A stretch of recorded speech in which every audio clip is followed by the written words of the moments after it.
describing these by color, but I have to get through these really quickly. And maybe I might just talk about cars that stand out to me, like that Thrax. That Thrax was beautiful. Niobe in purple. Oh, I like this too. This is something that stands out. E30 M3, I guess wide body with a racing livery. E39 M5 next to it with stock wheels. I'm glad he's got them on. Oh, there we have the next person. Let's quickly look at his cars before we get invited to the next. Is this a Porsche garage? This is a Porsche garage because there's a lot of Porsches. I guess you can nearly make a full garage out of different. Oh, never mind. We have Bentleys over here. Nice. I love that one. The Stafford.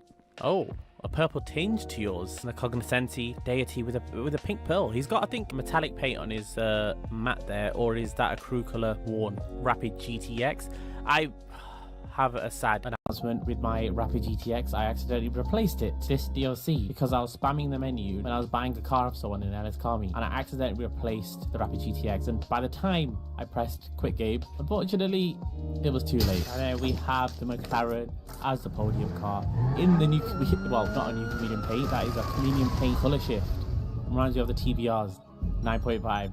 Oh, they're in a different garage. Let me go to that one. 100k liquid color option IRL.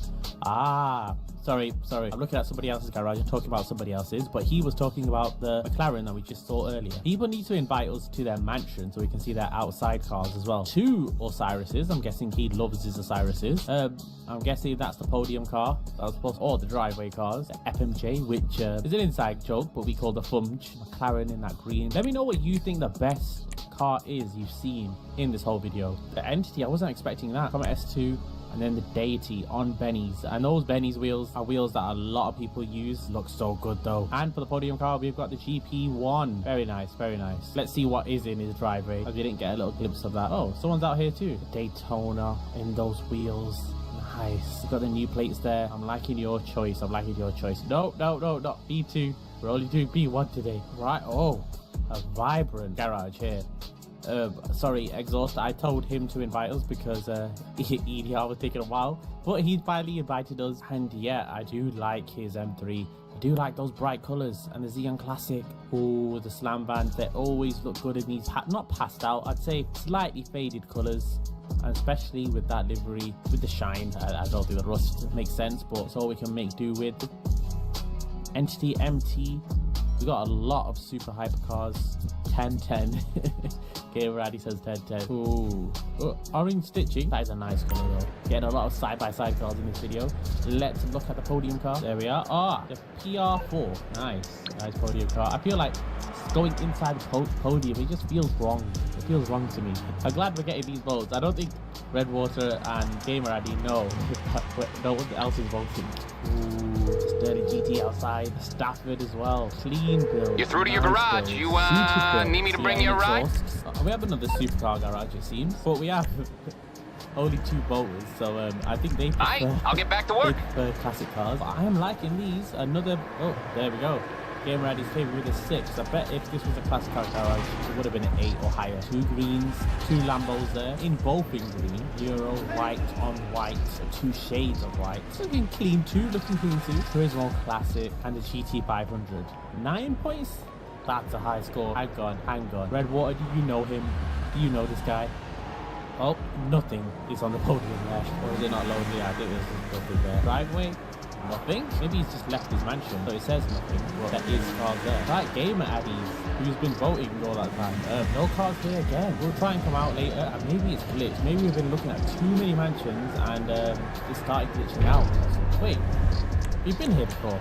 Oh, no, that was the red GP1. The same spoiler, different colour, and different wheels, if I recall correctly. That is nice. GP1 seems to be a podium car, and in real life they are. Hey, welcome to How's Special Works. Works. It's definitely a podium car. Okay, Italian GTO. We do have this same livery, What's or that? a similar one, to the Italian Classic. If you haven't watched that video on my channel, I customized it, and it has a very similar livery. I'm seeing the same cars again and again. I'm seeing more Osiris's, I guess we are going to see more, and more Thraxes. Similar colour, I like the other one better though. I'm sorry, Gamer Ready. Extreme. And Greely's panicking here because he can't get out of the garage. It spawns him back in apparently. Oh yeah, there we go. He spawned it back in. Sentinel XS4. Oh, that's a nice do like that. That's a unique colour. 10 for Redwater said. I don't know the Redwater. That sounds suspicious. You were game ready. You've been the only one voting. And it just seems like you might know game ready. Yeah, it seems like everyone's having that issue. Hey, welcome to HSW. It doesn't let me leave the garage. Oh, it's empty again. They're gonna spawn any minute now. What's poppin'? So it also seems there's another issue. Greeny, this is his garage, but obviously there's stuff in here normally. That's not what I'm talking about here. But he invited us to his mansion. We're supposed to be spawning outside his mansion, but we're spawning in the garage. And Greeny was inviting us to his driveway, which we got to see now.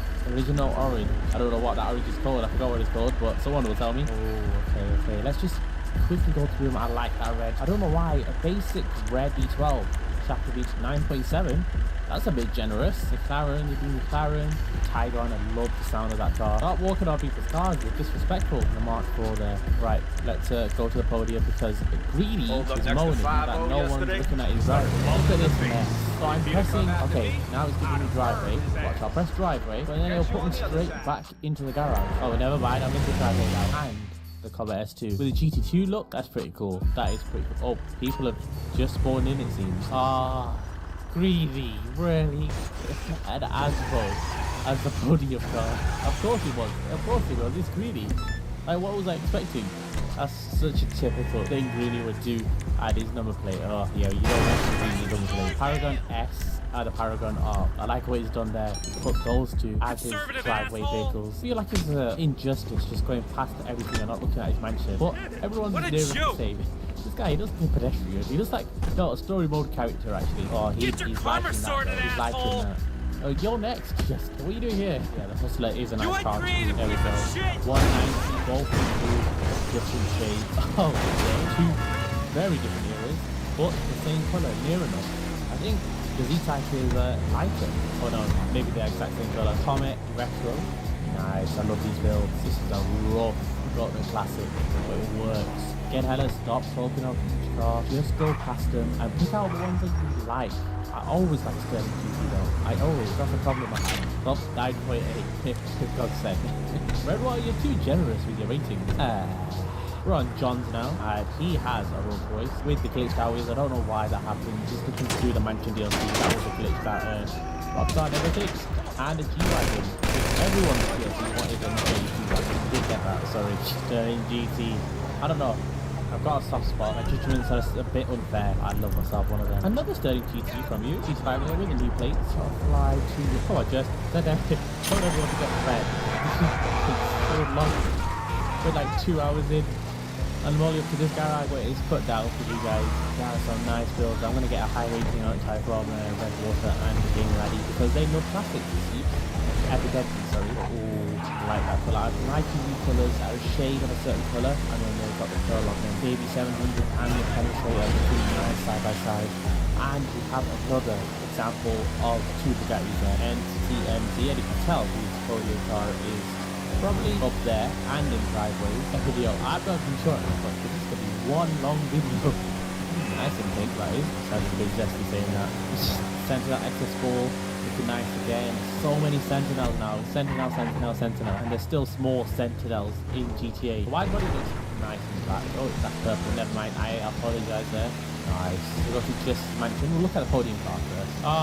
No, we're getting that glitch again. I'm so sorry, Jaden. We're not going to be able to look at your podium car. No. We're going to look at it. He's got the new... People seem to have it in his barrel as a podium car. Looks nice.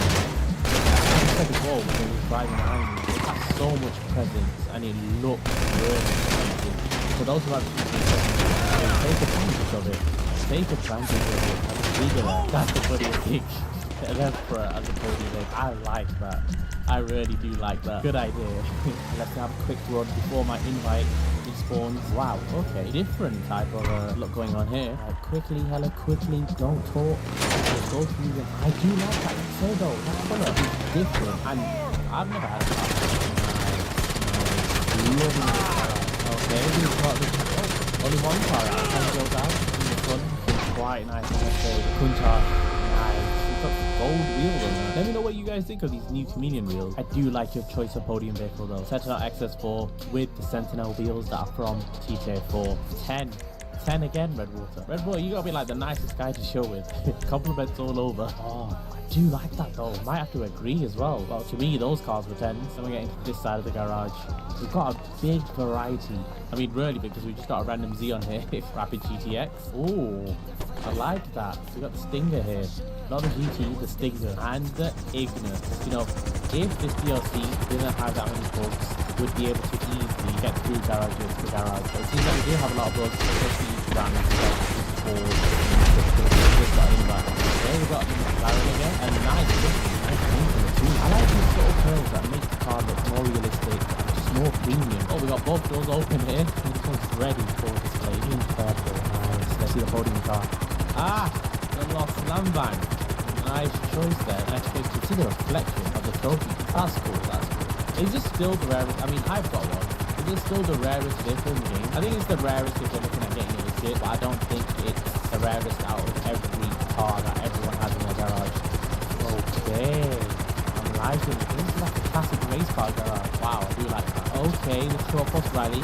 Not seen one today. Oh, everything's got liveries in here. This is nice. Brilliant, brilliant. This is top tier. These are like nice garage. Oh, here's a G-Wagon. Especially when I had a G-Wagon. You just have two luxury, daily driven cars in this driveway. And I think that's the idea we went with there. It makes a lot of sense. Ooh, love it. But I love the fact that it kind of brings the imagination out of people. Doing this in a way you actually have your dream garage or dream house. It brings out a lot of imagination. People can display what they dream about. Here we are in the garage. Right, he's quite uniform. We've got cars that are, yeah, 2 BMWs as well. 2 FedEx, 2 Nissans, I guess these. Ooh, we've got a rivalry going on here. But one German rivalry. I will speak to believe here and the window to what? Oh, why am I sure that's after the rival? Nice, Redwater. We've got a car that hasn't seen anybody's garage. This yellow is nice yellow. Oh, Stafford, he looks Stafford on display. Stafford is such a prestige car that everyone seems to... We've seen more Stafford today than we've seen Sentinel GTSs, which is such a surprise. Garage G1. And then we'll have to all do wait again. He's got the new cars that keep sporty in and out. And Stafford by Rockstar Recording as well. He's got the Porsche as well. The G-Porsche. And he's got the police ones as well. That's stupid money. GG, because you do have to put a bit of effort into getting these cars here. And listen, don't beg me, don't ask me to get it, ask Redwater, there's game of tag. Sorry, Redwater. Or is it? Because having these cars accessible is obviously against Rockstar's terms and conditions, so this could or could not be Redwater's garage. Look at them all. Everyone's like puzzled. Ow. Vamos. Is he on? Nice. Let's check out the podium. There you go. PR4 again. Fortita, Champion, SR. I feel like I'm not giving justice to these cars because some of them look so good. The Blade. The only Blade I've seen today. I love the Blade. Such a classic. I remember when that came out. I think it was 2014 or 2015. And you just shocked the world. Like, you were like, wow, that thing is really good. Ooh, red and pink interior. What's, these have really cool builds. I like things like this as well. Another Stafford. This is cynicism. Sorry if I mispronounced your David tag. Oh, nice. I like that. Oh, there is no R. Have you seen one of these today? I don't think we have. Come on, guys. Can't get past. I can't see the cars. You guys don't like looking at cars, but I can't see them. Ooh, what a nice selection of cars. I like it. It has a nice choice of colours. Ooh, some SR there. Gold, cracks, nice, and the adder. I'm so sorry for these last few people that I'm going through really quickly. Wait, oh, he doesn't have a podium. This is what you see if you don't have a podium. He's the only guy that's not got a podium. I don't want to make any comments, but maybe he couldn't afford it. Poor guy. He's not got any cars in the driveway. He's not got a podium. Hopefully he's got some cars here. Actually, we could check how much money he's got by going to his safe old Stinger and the Stinger GT. Nice cars. Oh, the G500 and the Casco. Brilliant. I like this thing. Daytona, Stinger GT, Rapid GT Classic, and the Cirrus. I'm loving these cars. This is a good selection. And let me see that custom code. He's got on his vault. Ooh, Hellfire. Tony's driveway. Sorry for the last guy very helpful. Ooh, FMJ. Tony's iconic FMJ there. I forgot we were even at Tony, but then just the FMJ, and you know this is Tony's garage. Tony's garage is the last garage we're going to have a look at today. We've got a few cars on his driveway and the podium. Ooh, that's a nice colour. We've been seeing a lot, I think the most common cars is Sting GT. Sorry, Sterling GT. I hope I haven't been saying Sting GT throughout that whole video, but we'll see by the comments. I've got to correct it. The Mark 4 2 Mark 4s actually, and he's probably a GT Plus because he's got two of them and they are crazy expensive. I know Cody does that have the most discount. That is a nice one as well. He was really complimenting all these and that's why he's got him on his card. But yeah, let me know if you would like me to do it in any other way. Let me know in the comment section. Thank you so much for watching. If you got to this far, I don't know how long the video is, but this has been like 2.5 hours of recording. But yeah, thanks so much for watching. Hopefully you guys enjoyed. See you in the next one.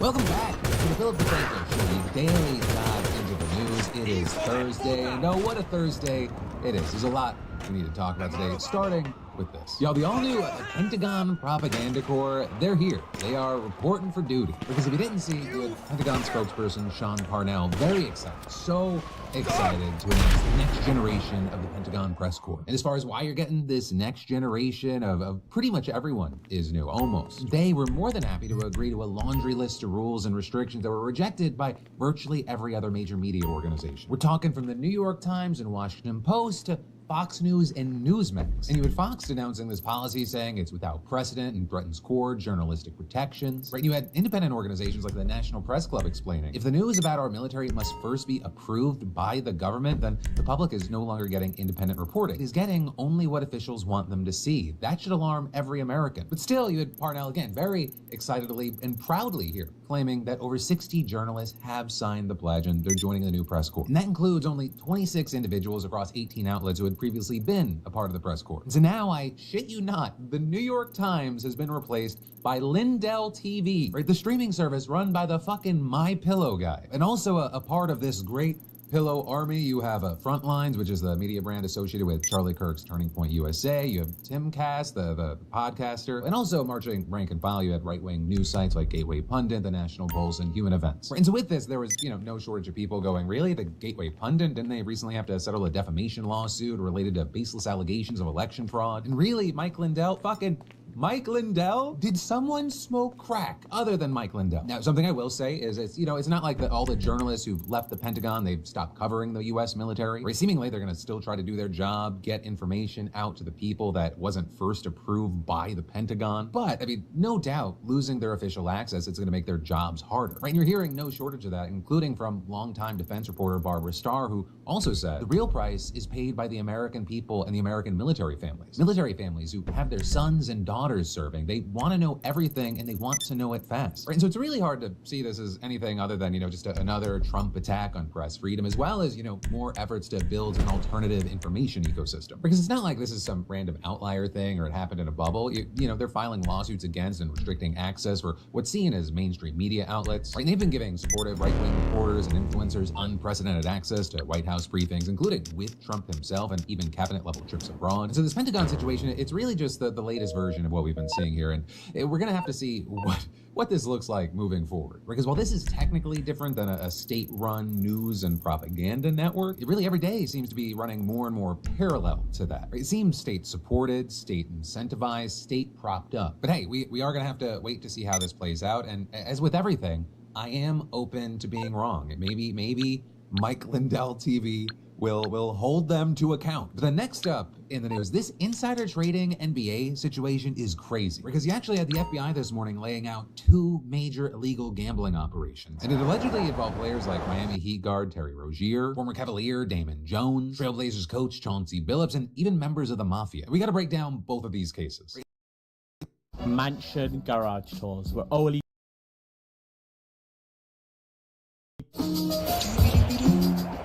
I told you that Jeffrey Epstein had multiple properties. There's the Manhattan, townhouse. Of course, there's Epstein Island. And then there was also Zorro Ranch. And there may be others. I don't know. But Oh yeah, and also in Florida, Palm Beach in Florida. But Zorro Ranch has been brought in the mainstream news right now because one of the things that was revealed in the Epstein files was that it is alleged that there were bodies that were buried there at Zorro Ranch. Now, we're going to get into all of this because they just announced, New Mexico legislation just announced that they seem to have received approval to search that property. But someone else owns it. So I want to show you something that Virginia Giuffre said when she was talking about the blackmail. Again, rest in peace, Virginia Giuffre.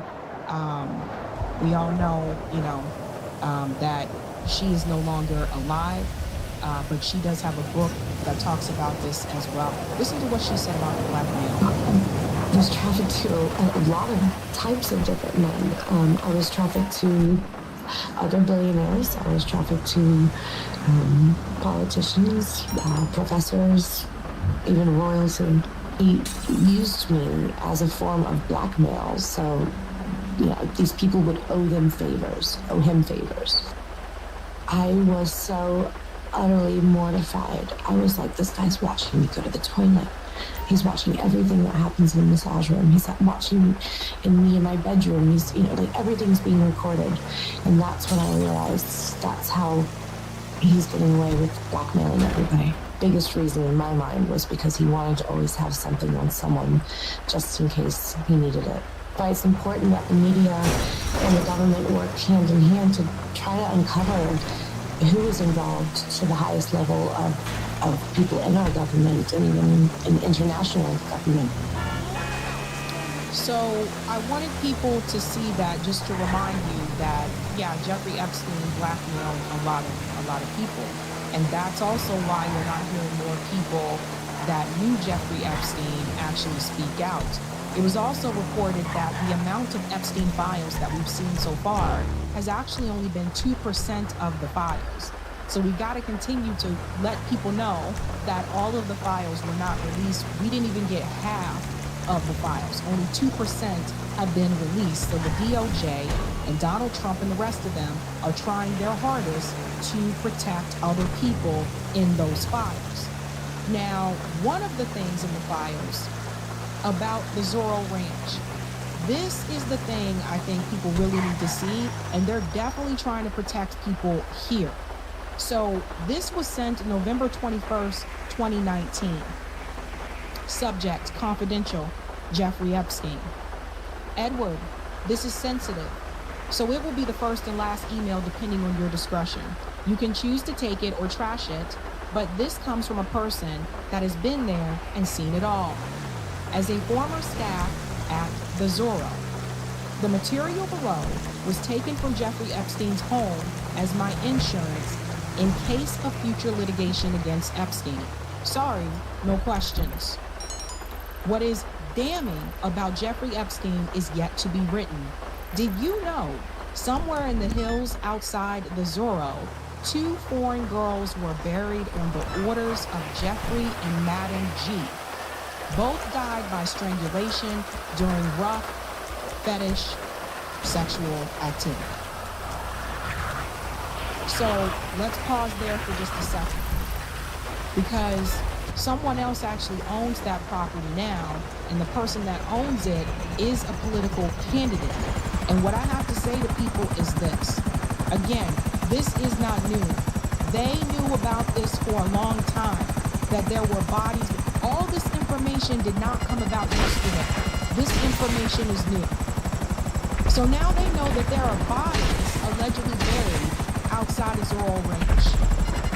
Apparently 2 foreign girls. And you see what they did, and some people wonder, well, how were they able to get them into the United States? So one of the ways that they go about doing this, they get past the visa, they bring them in on a private plane. Remember, Jeffrey Epstein had the Lolita Express, right? Lolita Express? So that's a private plane. So when people ask, how were they able to bring girls who lived, Romania and all these other countries into the United States without having a visa, that's how they get them in. So it goes on to say here Here are the video footage of Jeffrey Epstein, and I'm just going to read the stuff here because, again, there were links, and obviously that has been removed. Sexual activity with the minor. Threesome, underage girl, sexual activity. Underage girl, Matthew Mellon video. Underage girl, sexual assault fantasy video. Girl from Bay Area, unalived attempt confession to Madam G, who's Jelani Maxwell. Audio. Please arrange for 1 Bitcoin by 6 p.m. today, Thursday, 11/22/2019, to the BTC wallet address. That was in 2019. They killed people, but something is happening. I know you guys have been upset with everything that's happening coming out about these fires, but it looks like with the Zorro Ranch situation, there is movement taking place. Shout out to Decenter News for this one. Breaking, the New Mexico House of Representatives have passed a resolution creating a special committee consisting of 2 House Republicans and 2 House Democrats, which will investigate Zorro Ranch and the related allegations of criminal activity. You can go to the images here, like I said. Even this circle here, I think it's like a crop circle or whatever. Even that to me looks like some type of ritual image there, which is another thing we talked about from the fires.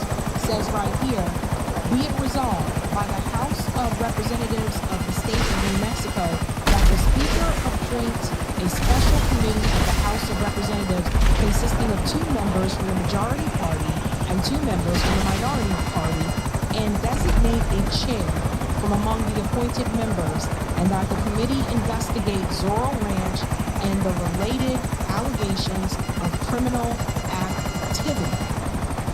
So, here is Representative Melanie Stansberry, and she is talking about this here. So something is happening with Zorro Ranch. Listen to this.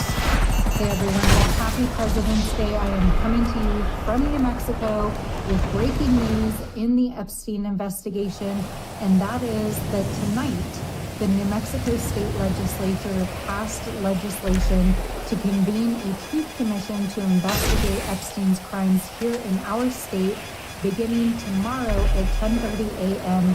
in our state capital. This bill, House Resolution 1, was led by State House Representative Andrea Romero of Santa Fe and State House Representative Mariana Anaya of Albuquerque, and will help to bring forward a full picture of what happened here in New Mexico with Epstein's crimes, to understand why the crimes that were reported to federal and state authorities were never fully investigated, and to ensure that we have safeguards in place to not only hold those individuals accountable who were complicit, but to ensure that this can never happen again in our state. So they found a way to go around the FBI because Pam Bondi said, this is it for the Epstein files. You guys are not getting any more information. So like I said, only 2% of those files were actually released. They are covering up for a lot of people, a lot of mess there. And you know what? These people have to live with this when they leave this administration, because here's the thing.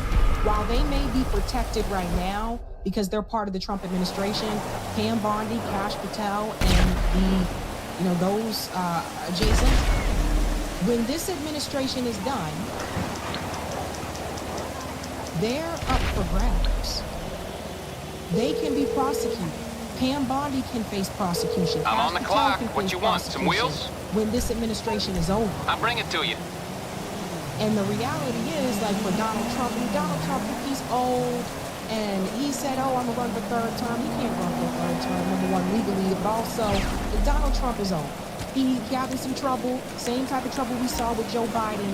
So, yeah, they can go after Donald Trump, too, if they want to. But the reality is, I don't even know if Donald Trump is going to make it for the rest of this presidency. Because there were reports that said he already had a mouth strip. But Pam Bondi and Kash Patel and all the rest of them, they are up for grabs after this administration ends. Or actually, even if they were to walk away or step down right now. So while they're running cover to protect Donald Trump, he's not going to protect them. He's not going to be able to protect them. You see what I'm saying? So let's go on a little bit more here.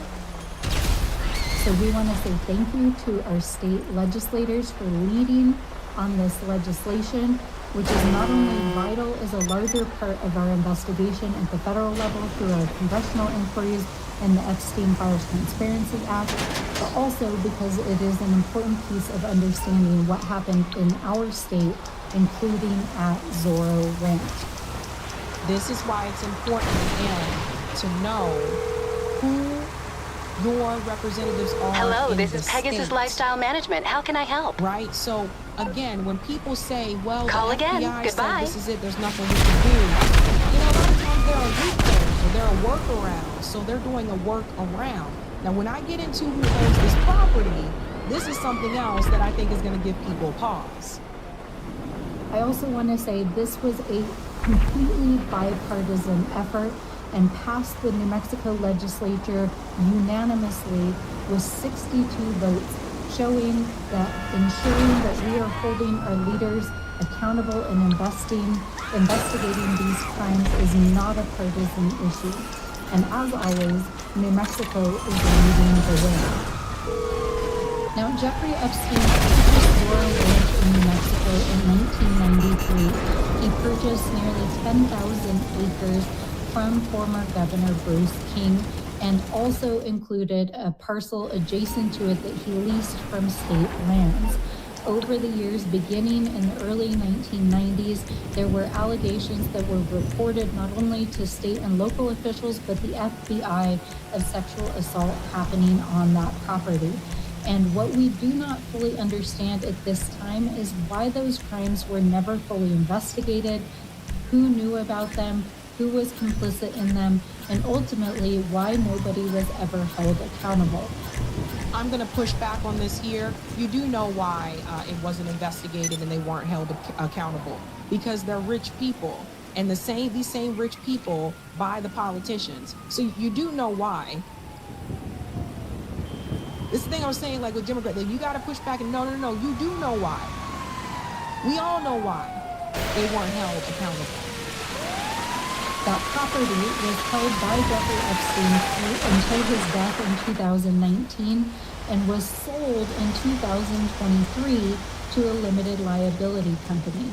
Now, what is particularly interesting is over the last several days, there has been new breaking news that the Santa Fe, New Mexican broke of who purchased that property just 2 years ago. In fact, it is now known that the individual who purchased Zorro Ranch in 2023 is a billionaire businessman from Texas who is also a former state senator named Donald Huffines. Now, what is interesting is that Mr. Huffines is also running for public office to be the state comptroller in Texas. And Donald Huffines is endorsed by Donald Trump. He is a Trump candidate. And he now owns that property, the Zorro Ranch. We'll get into this a little bit more. And used an LLC as a shell company to purchase that property through his wife as a trustee. It is also interesting to note that his son is currently serving as a high-level political appointee in the Trump administration in the White House at the current moment. Of course, because same situation there with Leon Black and his son serving in the Trump administration. Now, we don't know if these ties mean anything, but what we do know is that this property is a property in which multiple survivors have reported abuse, including several known survivors and several known FBI files, in addition to several crimes that have never been investigated. Shoot. And some who are no longer alive. Now, when we get into a little bit more of this guy, this is who Don Huffines is. Again, he's running for comptroller in Texas. For those of you who live in Texas, he owns this property in New Mexico, but he resides in Texas. So he is going to be trying to be your politician. So pay attention, right? Well, these are valid questions for Dawn Huffines. Why would anyone buy Epstein's Zorro Ranch? Check this out. Remember the guy running for Texas What you controller need? who bought Jeff's ranch? Yeah, Yep. it got worse. Shout out to Bethany Blankley at the Center Square for digging deeper. Now, this wasn't just Don Huffines buying a property. His wife, Mary Catherine, is listed as trustee, and his son, Colin, is the LLC manager. And that LLC created 1 month before the purchase a brand new shell company in a state that allows anonymous ownership, built specifically to buy the property victims called the House on the Hill. And then they renamed it. Changed Zorro Ranch to Rancho de San Rafael. Changed the address from 49 Zorro Ranch Road to 49 Rancho San Rafael Road. New LLC, new name, new address. Almost like they didn't want anyone to know. And it worked. Until reporters at the Santa Fe New Mexican found it through public records. His campaign said the auction proceeds benefited his victims. But Epstein's own estate attorney said the money went to estate administration, including payment of creditors. One of those sounds noble. The other sounds like paying Epstein's bills. Somebody's lying. The property was valued at $21 million. The Huffines family got it knocked You out need to something, huh? $13 million. One of your rides? A $7 million Let me tax know. reduction using the property's notoriety as their argument. The man wants to be Texas's chief financial officer, and his big move is haggling down the tax bill on a sex trafficking ranch. And here's the part that should make everyone uncomfortable. The ranch has never been searched as part of a criminal investigation, not under Jeff and not under Huffines. Now remember, It's the coming at FBI ya. raided all of Jeff's other properties, but never touched Zorro Ranch. Right now, the New Mexico's land commissioner is calling for ground penetration radar and cadaver dogs on adjacent ranch. The state Pause here because he speaks very quickly. Like I said, they never searched this property. So while everyone like Bill Gates is saying I didn't go onto that island, guys, that is a distraction. Just because they did not go into the island, and I question that with Bill Gates, but just because they didn't go into the island doesn't mean they didn't go to any of these other properties. So you see how they're trying to turn your attention just to the island so you don't question the other properties that Jeffrey Epstein had?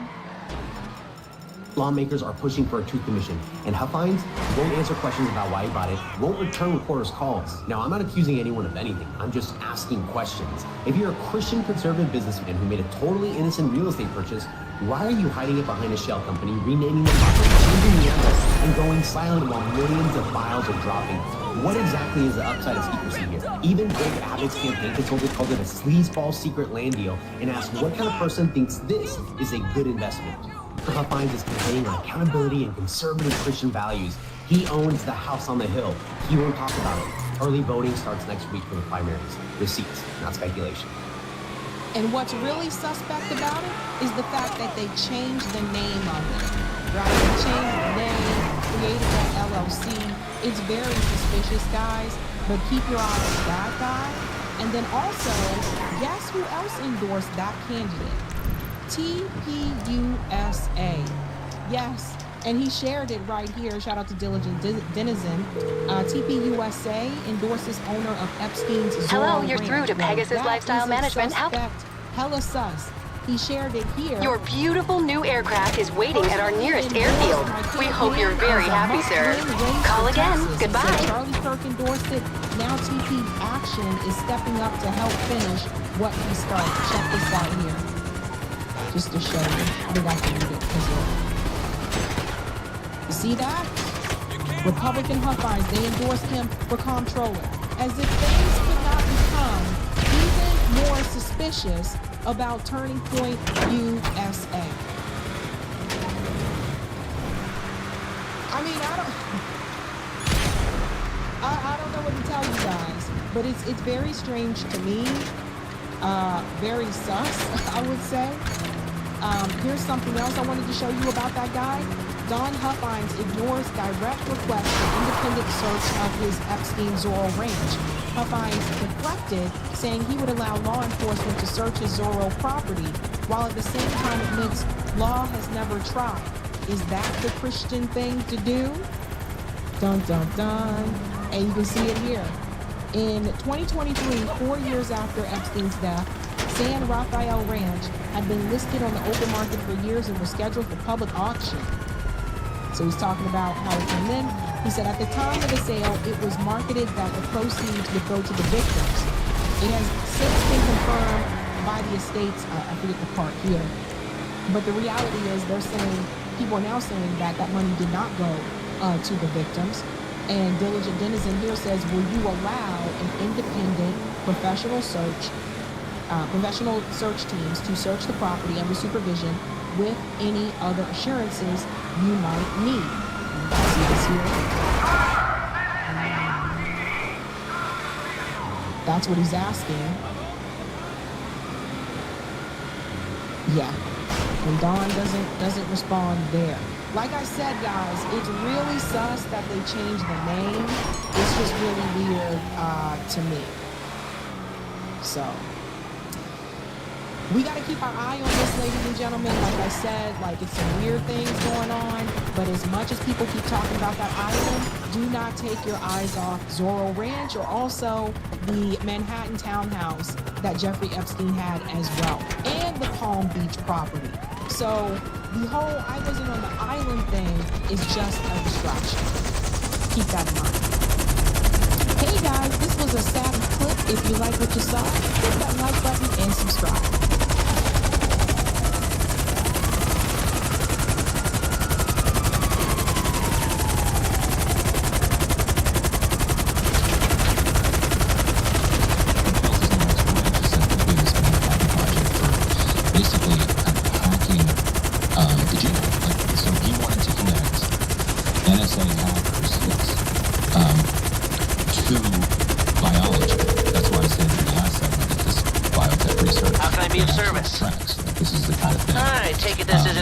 Social call. Of course not. You're in trouble and you need my help. No problem. Friend of the show, discussing Epstein's Zorro Ranch. In fact, it was one of Jeffrey Epstein's properties, and this one happened to be located in the state of New Mexico.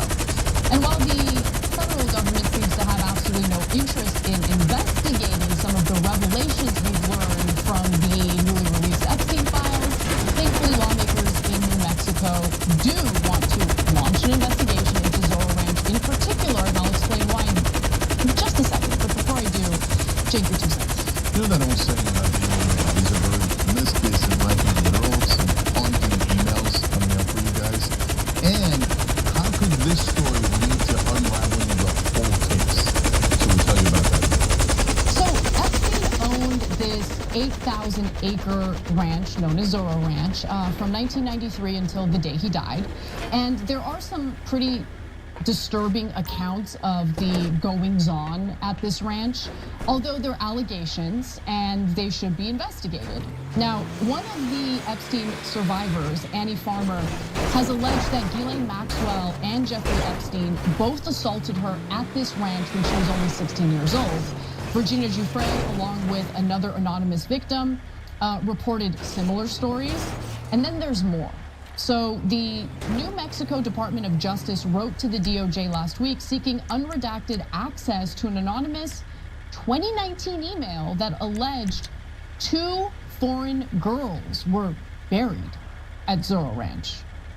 I read that email and it was creepy as hell, and I wondered, are we just going to pretend like this doesn't exist? Is the federal government going to maybe at least pretend like they're going to do an investigation? Nothing from the federal government, of course, but luckily on a state level, things are a little different here. So anonymous sources who spoke to the New York Times stated that Epstein repeatedly mentioned plans to inseminate women en masse at this ranch in order to spread his DNA. That could be totally made up. I have no idea. But right now, the New Mexico House of Representatives unanimously voted in favor of investigating this. Okay, they want to dig deeper into what's happening over at Zorro Ranch. Go ahead, Jake. There's another possibility for why he wanted that. Not to necessarily disseminate his DNA. And this is crazy, guys, but look, we're in an absolutely crazy story. We told you about the 16-year-old whose baby was taken from her, according to the allegations. If they're interested in babies, this is how you would make babies. So, I mean, all of this is deeply disturbing, and before this story broke, we wouldn't have believed any of this stuff, but it's in the emails. So again, there has been so much smoke when it comes to Zorro Ranch that the, House in New Mexico voted unanimously to investigate this, and the legislation that they passed would create a special subcommittee to investigate allegations of criminal activity and public corruption.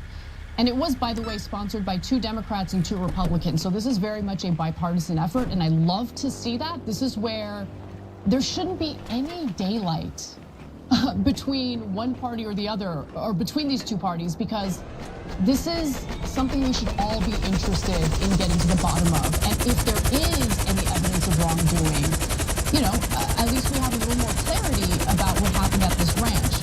Now, the property once known as Zorro Ranch is currently owned by Texas State Senator. His name is Don Huffines, and he has promised that he will cooperate with law enforcement as they investigate the property. So that's good news.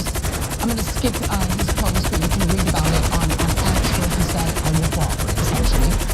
What I want to know is, does Michael Tracy know about that email exchange? About how 2 foreign girls or 2 foreign bodies are buried at Zorro Ranch? I mean, it could be total BS. But how do you read that and think there's nothing there? So, and a lot of times the government sees those emails and insanely does not investigate. And then Michael will then turn around and say, well, see, you didn't prove it. Yeah, but part of that's because there's all this evidence and the government refuses to follow up on the evidence. That's part of the story. That's part of the problem. Okay, so look, first of all, a lot of haunting stuff. It's 1,700 acres, so it's isolated kind of in the middle of the desert. Island isolated. You isolate the girls so no one can help them, no one can hear them. You need something, huh? When you ride? Let me know. And then, and also if something happens, it's easier to dispose of folks, right? So it's every part of the story's haunting. The unraveling, how could that come? Well, so look, our government is compromised. Obviously, our intelligence agencies knew about Epstein for decades, and instead of turning him into the FBI, it's on the way. That's another okay, I got stuff to do. That's how my fight with him started online on X, where he's like, "What did you want the CIA to do? There's nothing they can do about it." How about they disband since they're useless pricks and we don't need them? How about that? If you don't think the CIA could have done a damn thing when it comes to this case, then let's just get rid of them. What's the point of having the CIA? So in that case, like, it's sophistry, right? No, what the CIA does, if there was a Russian pedophile right in America, they're like, oh, this is nothing we do about it. Or let them collect blackmail on American politicians and rape American girls. There's nothing we can do about it. No, you turn them into the FBI, and the FBI then arrests them. But the CIA in this case seems to be doing the opposite. The FBI finds these guys, and the CIA says, do not investigate them, right? And so that's according to Alex Acosta, who then became labor secretary for Trump. He gave the life sentence, and there's a lot of other evidence. All right, it's time for New Year's resolutions. We all need them, but I'm not making any big flashy resolutions that are crashing for my family. My reset is much simpler. It's by giving myself a break in the kitchen. Not by eating less, don't be crazy. But let's be honest, thinking about what to eat, shopping for it, cooking it, it's a drain. And when you're drained from cooking, you can't focus on the work that matters, and that's the work right here. That's where Cook Unity comes in. It's been my way of cheating. Like, I have a personal chef. I'm very fancy that way, please. But without the insane cost. Restaurant quality meals on my schedule. So I ordered a bunch of things that I love. So we got the pepperoni naan pizza. I love pepperoni pizza, I love naan. You put it together, it's genius. Golden chicken schnitzel. It's schnitzel, but it's golden. Okay, this stuff is all so good.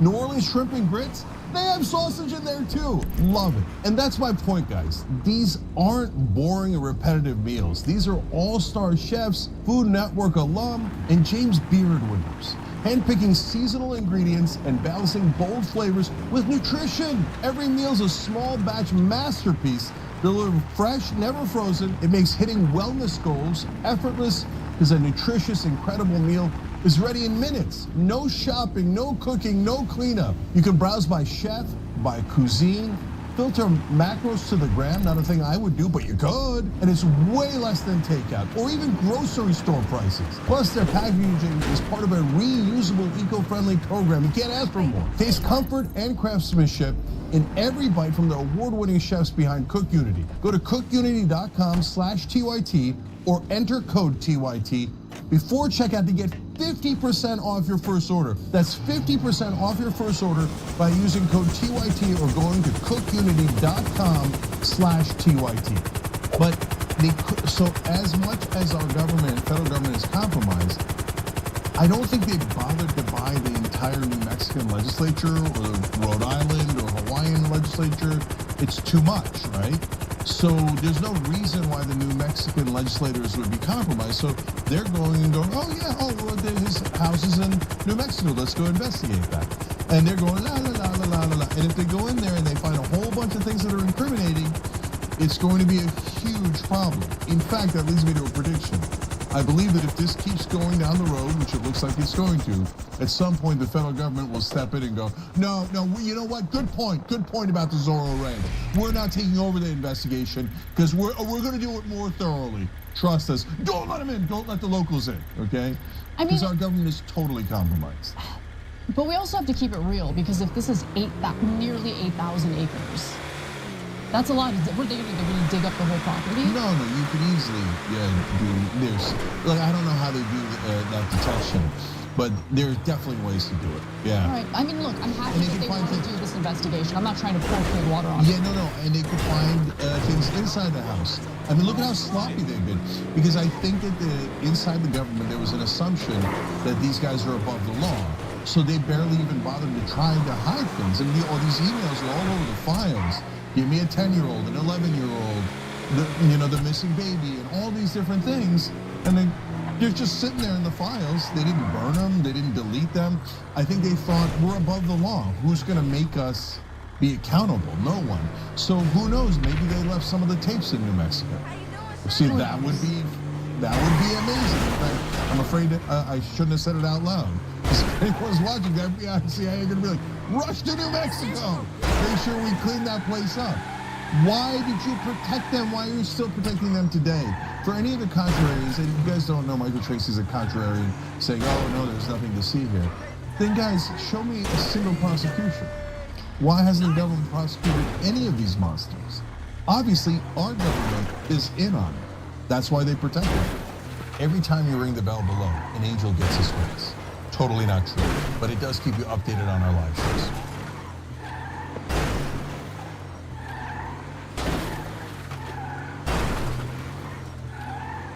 Well, first of all, thank you all for being here. My name is Robert Garcia. I am the ranking member, the lead Democrat on the Oversight Committee, and I'm here with many of our colleagues from the Oversight Committee. We're all going to make some brief remarks. I'll introduce them all, and then I'll open it up for a couple questions. And then our deposition is continuing, so we've got to continue that throughout the day.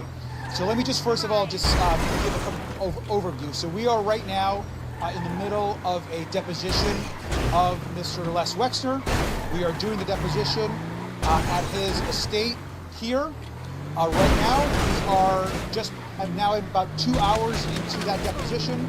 We are on a break, and we will be going back into the deposition for the rest of the afternoon. So to be very clear, we'll be providing an update now, but there are many, many questions that we have to ask of Mr. Wexner that are important to our investigation, so that questioning will happen throughout the day as this day moves forward. We're here because we want to talk to anyone that has information about Jeffrey Epstein and Ghislaine Maxwell's crime, abuse, and trafficking of women and girls. There is no single person that was more involved in fighting Jeffrey Epstein with the financial support to commit his crimes than Les Wexner. That is already, as we all know, in the public record. We've also directly heard from survivors about Mr. Wexner, about his involvement, and their concerns as to the enormous amount of money that was essentially transferred over and paid to by Mr. Epstein. To be very clear, we know of approximately over $1 billion, it looks like. It's about $1 billion that was either transferred, provided in stocks, or given directly to Mr. Epstein by Wexner.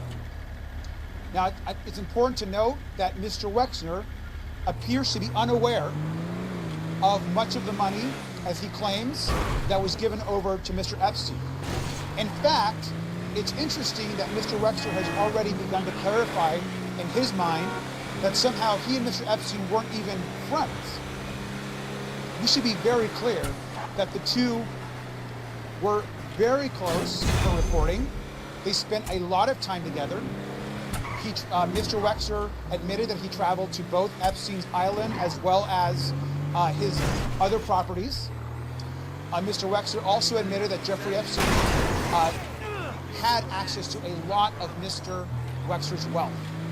And when asked even simple questions, even as it relates to Mr. Epstein being the co-president of the foundation that established the area that we're in today, Mr. Wexler had little to say. In fact, it's clear that Mr. Wexler is trying to downplay how close Jeffrey Epstein and Mr. Wexler actually were. And we should be very clear that there would be no Epstein Island, there would be no Epstein plane, there would be no money to traffic women and girls. Mr. Epstein would not be the wealthy man he was without the support of Les Wexner. I think it's very important for us to note at this moment. There's a significant amount of questioning that has gone on, but I want to say one other thing and then I'm going to turn it over. We are committed to ending this cover-up. Right now, as we speak, over 50% of the Epstein files have not been released to the public and to the Congress. Donald Trump and Pam Bondi are leading a White House cover-up to protect billionaire, wealthy benefactors, whether it's Mr. Wexler or whether it's anybody else. And that has to Get end through to your now. garage. You need me to bring you a why ride? we're willing to go anywhere and to speak to anyone with information about Jeffrey Epstein's horrific crimes. And so we have a lot of questions for Mr. Wexler, and we look forward to sharing those with all of you as well today. I'll So get with back that, to let me work. turn this over to Congressman Steve Lynch. Thank you, Robert. Thank you for your leadership. It's important to remember that all the evidence, the documentary evidence that we've received so far, much of it points to this witness and Les Wexner's involvement. As Robert has laid out, the financial wherewithal for Epstein to operate in New York City, to operate in Florida, the Virgin Islands, the ability to travel, and in some cases his own credibility. There was a period there where Epstein was saying that he was closely involved with Wexner's operation, several of his Victoria's Secret, that he was involved in that process as well. So in a very real way, Les Wexner gave Epstein credibility. He gave him the ability to commit some of the crimes that he did.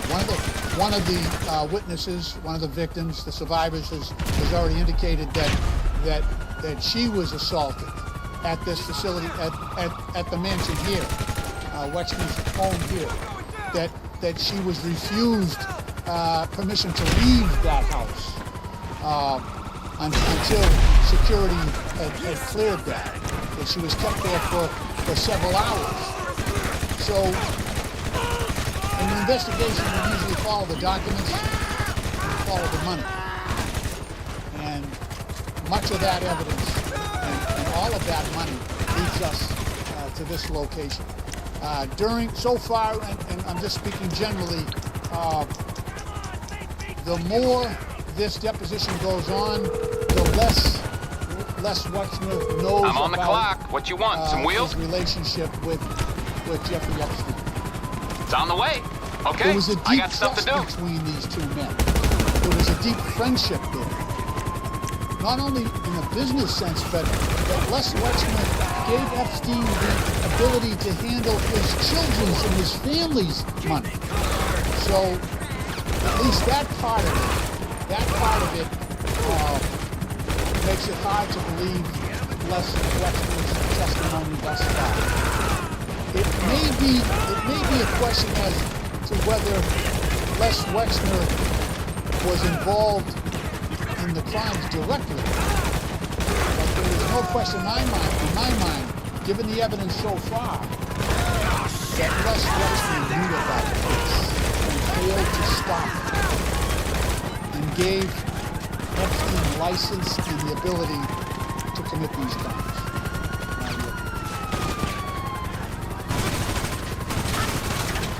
We've done something that the Department of Justice has failed to do.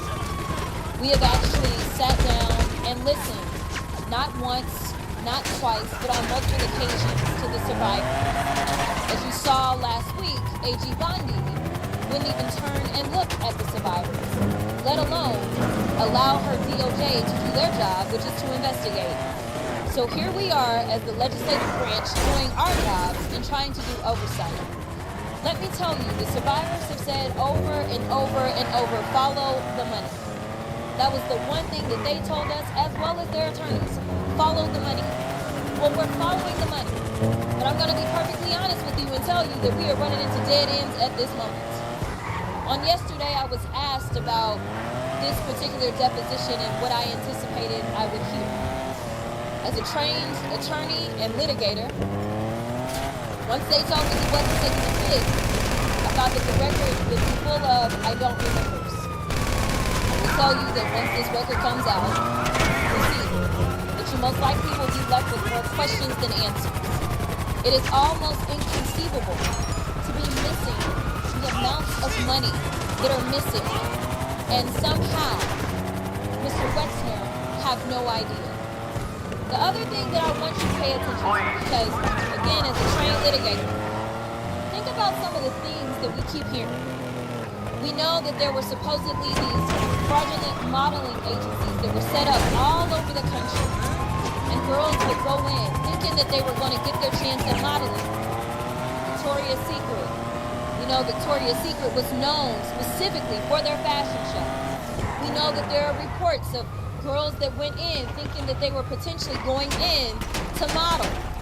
These are not coincidences. There's two things that have been clear.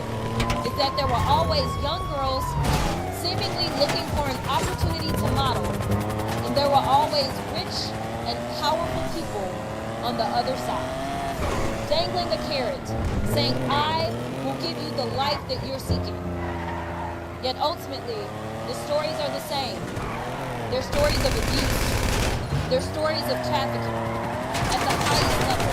And I will tell you one thing that was remembered for sure was when asked about Donald Trump and Epstein, whether or not they had been in the same room and what that looked like. He didn't quite remember, but he imagined that yes, that possibly happened.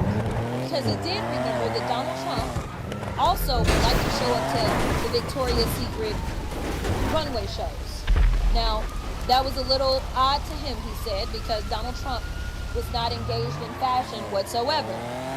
But he does recall them. He also said something that I feel like we've heard over and over and over, which is that Epstein liked to drop people's names. So he'd imagined that that may have been one of the names that he dropped. Listen, I want the American people, but more specifically, I want the survivors and anyone who is struggling right now to know that we see you, we feel you, and we are fighting for you. We will not stop. If Mr. Wexner is honest about his intentions in helping us, then we're asking him, if he doesn't remember, then go ahead and turn over all of your financial records. Because we need to follow the money, because that is exactly what the survivors told us to do. And we know that the Department of Justice is either inadequate or just not interested in doing justice as it relates to this particular situation. We in America deserve better. We are looking around the country and we're seeing CEOs that are having to leave their own companies. We're seeing people that are having to leave their board positions. We're seeing princes being dethroned. We're seeing all kinds of stuff everywhere except for right here at the highest levels of federal government. Whether we're talking about Donald Trump himself or whether we're talking about Secretary Lutnick, and the list goes on. We deserve better in this country, and we will get it. Good morning. Over the course of the last year, the American public has been witnessing what I can only call the most egregious cover-up in American history. And today was a critical part of our investigation to try to end this cover-up once and for all. We have met with the victims of Jeffrey Epstein, Ghislaine Maxwell, and the rich and powerful people that helped to perpetuate these crimes. And we have heard over and over from these victims the name of Les Wexner and the importance of following the money. Because the story of Jeffrey Epstein is one that can almost, it almost is the plot of a movie that is turned into a nightmare. And the real reason Jeffrey Epstein was able to get away with raping and abusing children, young women, boys, young men for so many years was because of the vast amounts of money that he was able to acquire, and that largely came from Les Wexner here in Ohio. So we're here to ask Les Wexner the critical questions, and it's been very interesting to see the types of responses that he's giving and his demeanor throughout the interview. He claims to want to provide information and to be helpful in the investigation, but then quickly follows up by saying that he does not recall details around a relationship with somebody that he had for decades. Les Wexner handed his power of attorney to Jeffrey Epstein. He allowed Jeffrey Epstein to live in his homes, to have hundreds of millions of his dollars, to use his yachts and his planes. This was obviously a very, very close relationship, and so far what we have seen is a denial of that relationship. Another important theme that has come up today is that Les Wexner is actually tied to other sex trafficking and child abuse scandals here in Ohio, around the country. There are reports of payments that were made to a gynecologist at Ohio State University, and that money went through Jeffrey Epstein but came from Les Wexner. And he has been asked about this with no real response, no recollection. And again, as my colleagues have said, I don't think it is feasible or understandable or conceivable that any individual would not have an understanding of millions, if not hundreds of millions of dollars of their own money and can't answer to those questions.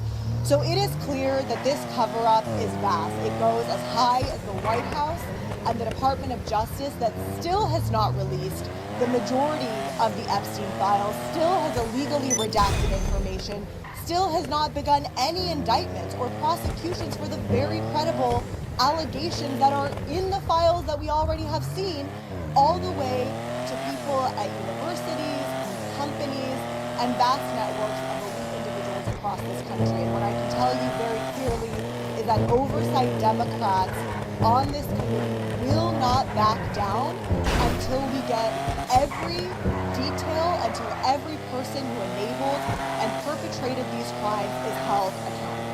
Thank you. I'm Dave Mann, freshman member of Congress out of Orange County, California, and before getting into office, I was a law professor. I'm a graduate of Harvard Law School, and earlier in my career, I was an SEC enforcement attorney, so I've done quite a few of these types of depositions and witness interviews.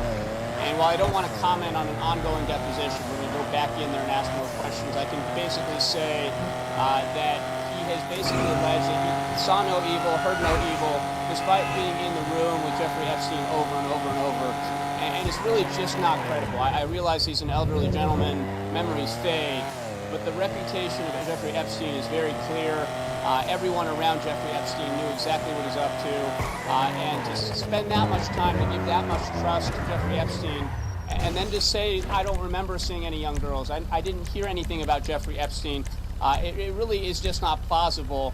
And so we're going to keep digging, but I want to just echo the comments earlier. This is a bit frustrating because we're not getting real answers to the questions that the American people deserve answers to. I also just want to give kudos to my colleagues behind me right here. Robert Garcia and the Democrats on the Oversight Committee have led the effort to try to expose this cover-up. What we've seen is foot dragging. We've seen, if you remember back to Pam Bondi saying that this was all a hoax and a cover-up, that there were no Epstein files. Due to the efforts of Ranking Member Garcia, we have been able to pierce that myth. We're getting more answers, but we've got a lot of work to do. And we'll just add, it is very frustrating the fact that there are no Republicans here today. I wish there were Republicans because sex trafficking should not be a D versus R issue. It should be a bipartisan issue. Everybody should be invested in finding the truth right now. And the fact that we've had so little cooperation from the Republicans on the House Oversight Committee, that the DOJ has actively tried to obstruct this investigation, that is shameful, and it will go down as a permanent mark on the records of people like Pam Bondi and Donald Trump. Now, I'll just close with this. When I got off the plane, I saw Wexner's name all over the place. His name is on buildings, it's on medical centers, and you immediately realize when you come to Columbus what a powerful individual this is. But I just want to say that no matter how rich or powerful you are, America stands for the principle that there's one rule of law that applies to everybody. And so whether Wexner is rich and powerful, whether Jeffrey Epstein or Donald Trump or Howard Lutnick are rich and powerful, should not matter. We're going to get the answers. People will be brought to justice. He will not rest until that happens. Before I answer a couple questions, let me add two things that are really important. One is, it's clear to us, and at least the way Mr. Wexner presented this, that he, according to him, has not been questioned by the FBI or the DOJ about Mr. Epstein. How outrageous is that?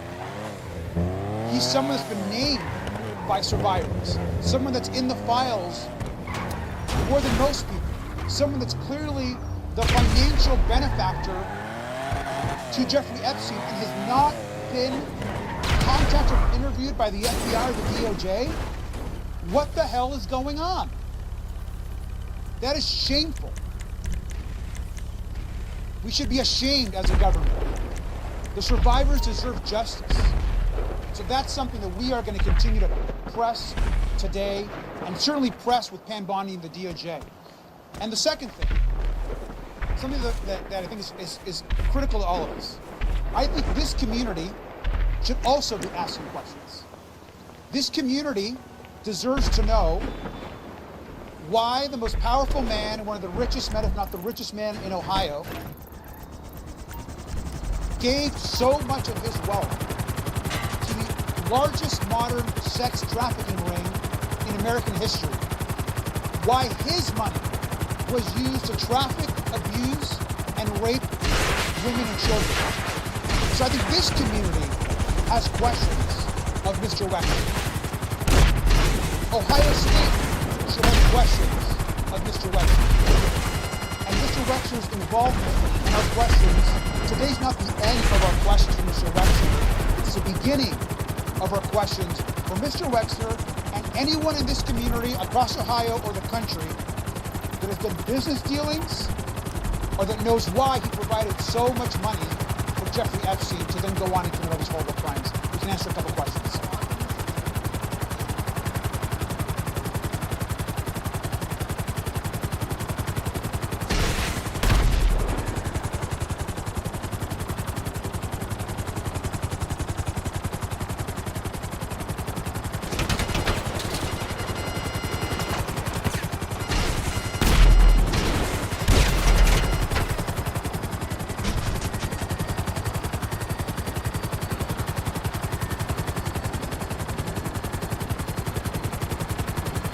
Let me start by saying that I personally, I do not believe when Mr. Wexner says that he did not have a personal relationship or a friendly relationship with Jeffrey Epstein. I think that is bogus, personally. I think I can also say that we believe the survivors. And I think the farmer testimony is critical. And what happened to not just Maria, but to Annie and the farmer women is horrific. And this idea that she gave such a description of what happened to her, and somehow we should just dismiss that as a lie or untrue, I think is outrageous. There's no question in my mind that there was a relationship and that Mr. Wexner is very aware, likely aware of what was going on. There have been questions that have been asked about the farmer incident, and that will continue to be asked. Yes.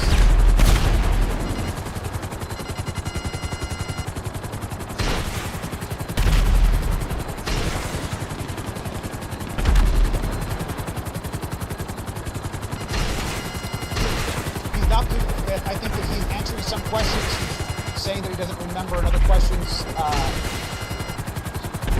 Exactly. He's claiming that there's basically no friendship with Jeffrey Epstein or no real strong relationship, which we know they're reporting this just not true. It's pretty ridiculous. Do you want to answer that? A lot of objections. Any other questions? Yes.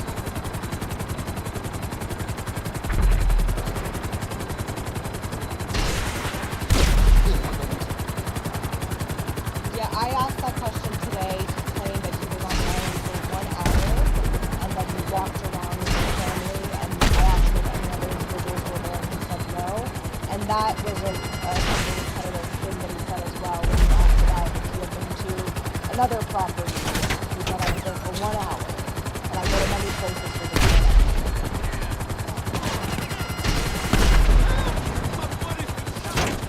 Denied it.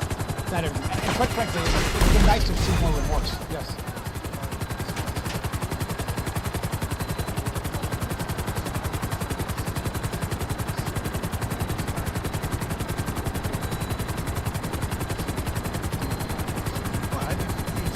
Lucid. I think he's certainly capable of answering these questions. There's no deterioration in his mental faculties. So he's a competent witness.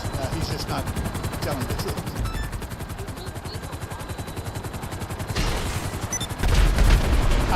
Deposition locations are decided by the majority party, and that was decided to happen.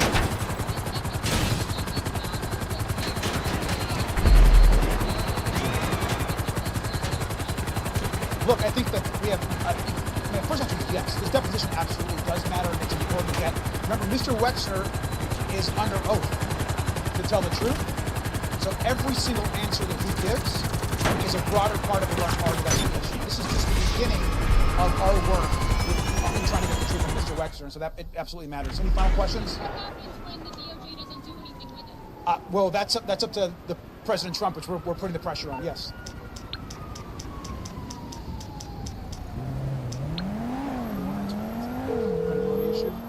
Look, I think at the end of the day, I'm on the clock. What you want? Some wheels? Mr. Wexner on the record. That's the most important part right now. Is we have questions that are going to continue throughout the afternoon and get them on the record. We have time for a couple more questions. We got to wrap up.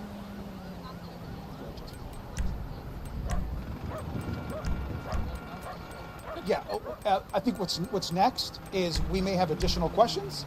We have more people to speak to. It's on the way. Folks that are involved Okay, with Mr. I got Wexner stuff to do. and that have done business with them, including the doctor that we just discussed earlier that got transferred a significant amount of money. They can expect questions from us. Absolutely, we're asking for those. Jasmine, want to answer? Let me let Jasmine go. Go ahead, Jasmine.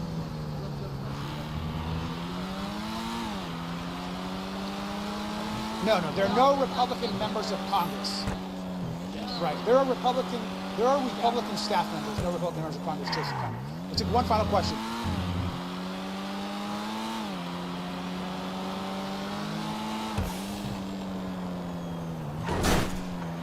There's nothing I've heard that no. I think that is a very open question, and I think that's part of the investigation is going to continue. Thanks, everybody.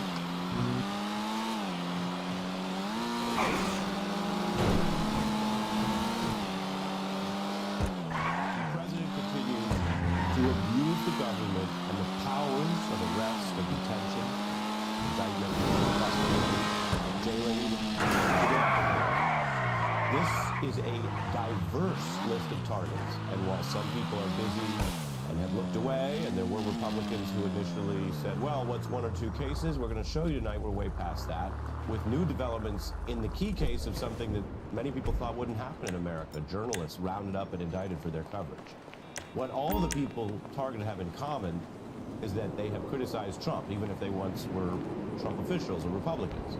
Today, Don Lemon, veteran CNN anchor known to so many, who also is an independent journalist, was back appearing in court because the administration continues to put what are widely derided legally as flimsy charges, probably unconstitutional, but this case is real. This is not going away.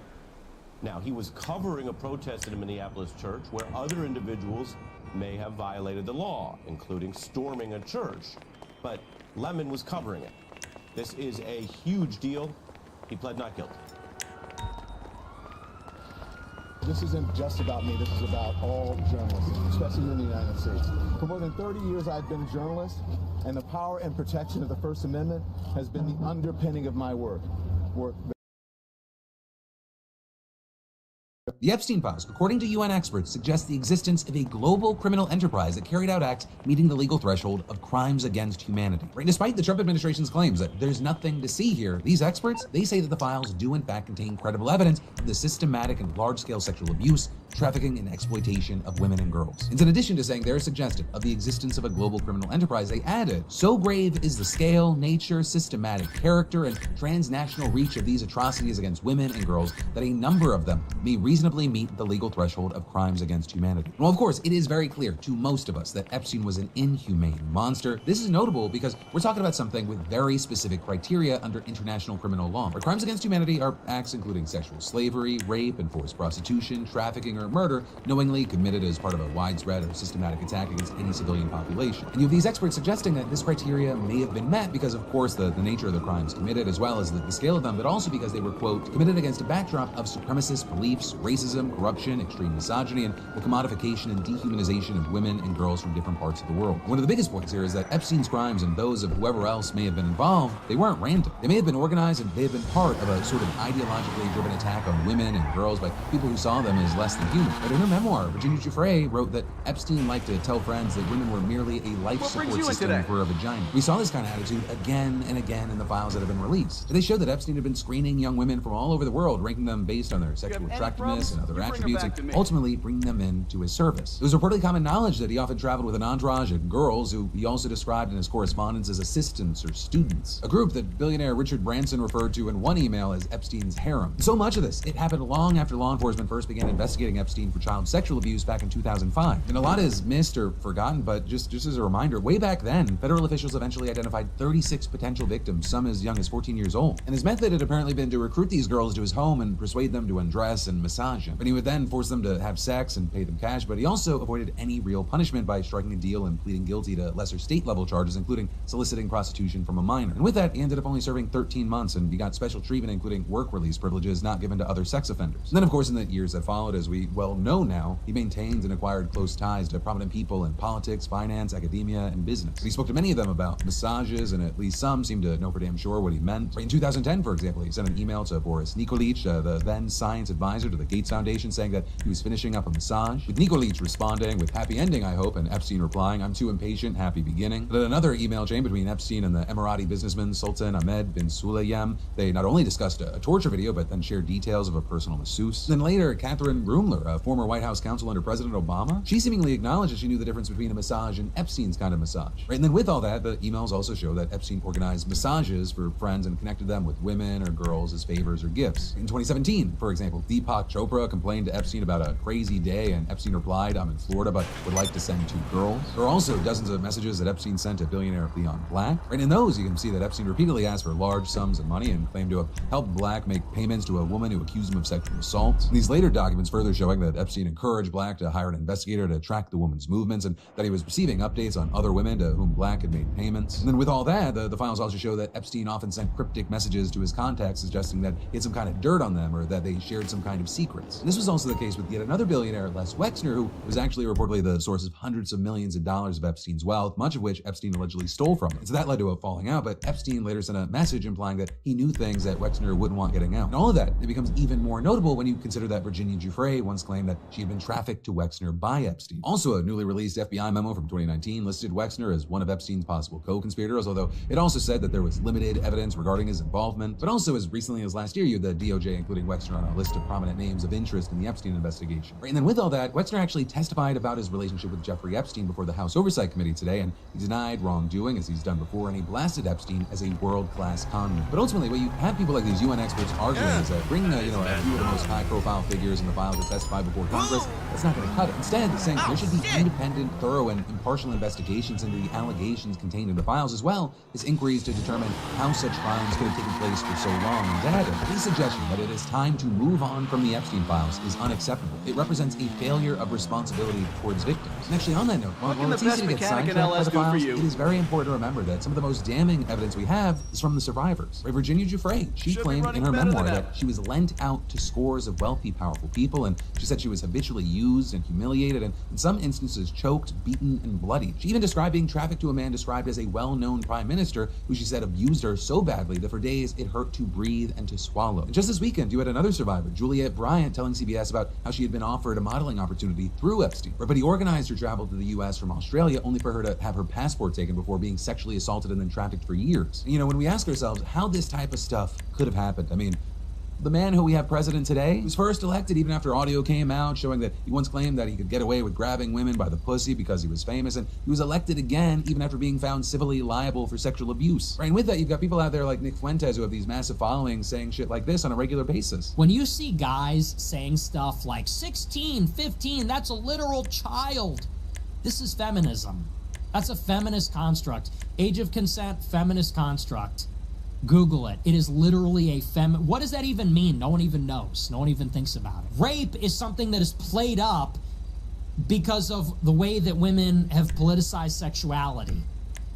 Women want to have no consequences for their actions, so rape is always a convenient excuse. And then actually, with all this beyond the Epstein files, there are obviously other examples of the rich and powerful getting away with abuse. Possibly one of the latest examples has come from Crystal Hefner, the widow of Playboy founder Hugh Hefner, right? Because she's alleged that her dead husband's foundation may be in possession of a decades-old collection of sexually explicit images of young women and possibly underage girls that were taken without consent. With her also claiming that she was fired as the foundation's chief executive after raising concerns about the collection. So she's now filed complaints with the California and Illinois Attorney General's offices and an attempt to prevent any potential distribution of those images. Right? And specifically, she said that the foundation is in possession of 3,000 personal scrapbooks containing thousands of nude images of women in Hefner's diary, which contains highly personal information regarding his sexual exploits, including names of women he slept with, notes describing the sex acts that they performed, and in some instances, even information tracking women's menstrual cycles. Crystal saying that she's concerned about possible plans to digitize the collection and adding, "I am deeply worried about these images getting out. A single security failure could devastate thousands of lives," saying this is a civil rights issue. Women's bodies are not property, are not history, and are not collectibles. And with all that, as of recording, we haven't heard from the Hefner Foundation, so we're gonna have to wait to see how this plays out. But,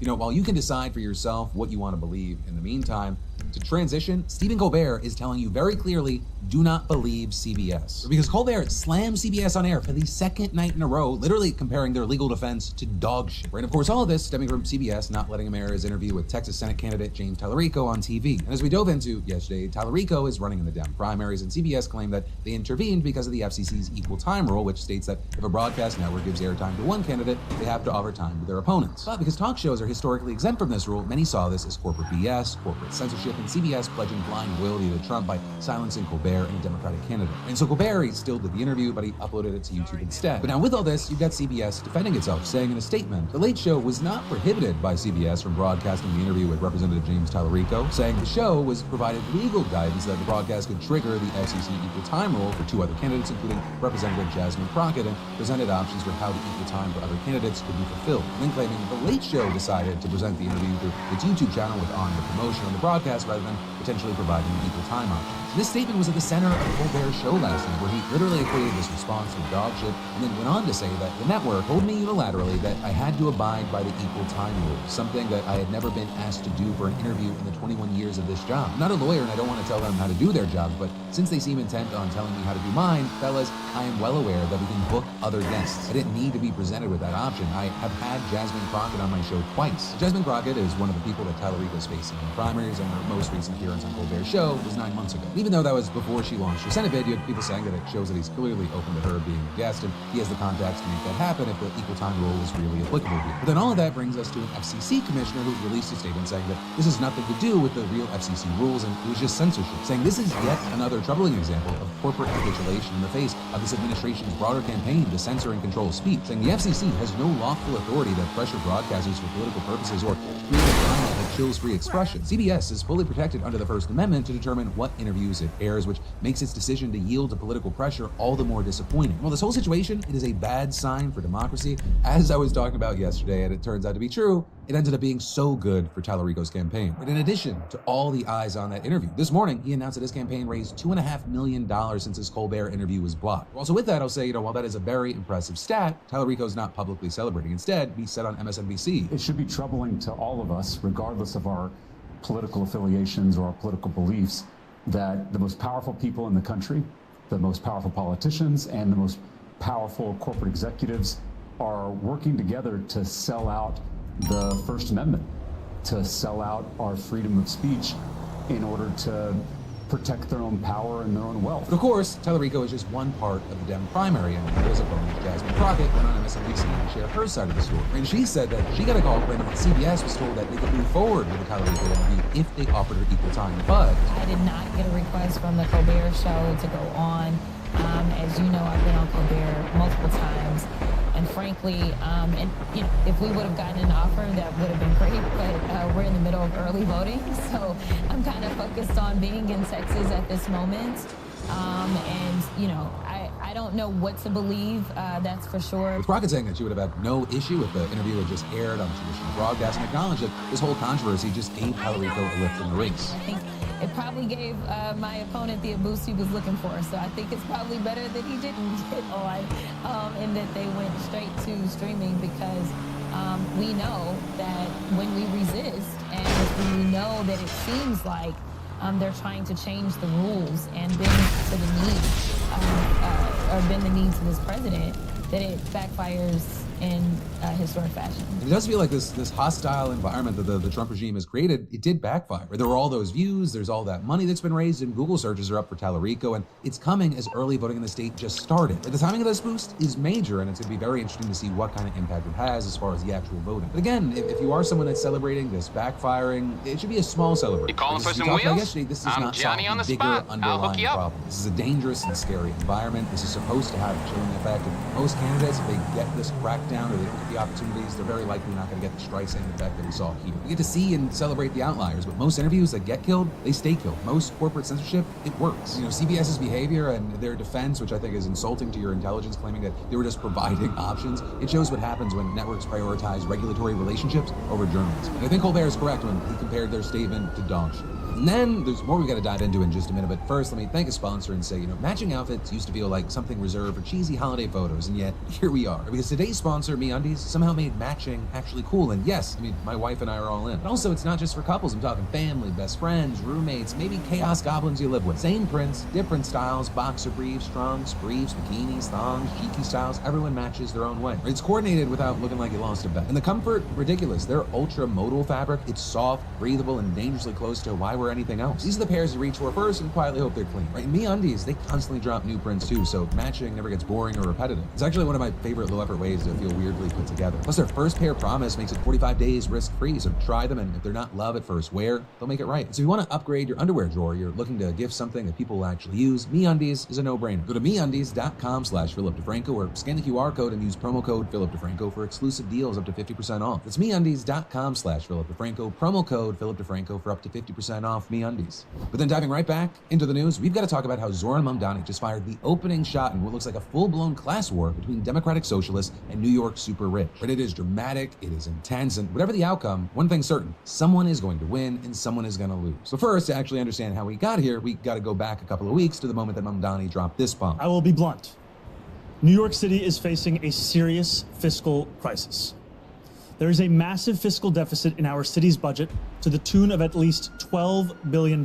This crisis has a name and a chief architect. This is the Adams budget crisis. Now, for some context, I'm going to explain real quick how this all works. As mayor, you're required by law to balance the budget, which means making sure that revenue and expenses equal out. Thing is, though, you don't actually know exactly how much your expenses are going to end up totaling until you get the bill. So you just kind of have to guess how much they'll cost, which introduces a certain degree of honesty that Americans have to count on from their mayor about the future. And Eric Adams, he was not exactly famous for his honesty. And in fact, Mamdani, he claims that Adams intentionally, dramatically, and systematically under-budgeted city services, or in other words, their projected actual cost was far higher than the numbers that he used. So that means that Adams could technically meet the legal You're through to your requirement to balance garage. the budget, You need me to bring you a ride? later on, by which time it would then be the next administration's mess to clean up, and here we are. I'll get there as soon as I can. For reference, the budget gaps we are facing today are higher than they were at the height of the Great Recession. But also, Mamdani says that Adams isn't the only one you have to blame, right? Because Andrew Cuomo also dug this hole during his decade as governor. We're alleging that Cuomo extracted city resources to shore up state-level finances while withholding revenue from the city. So that as a result, New Yorkers contribute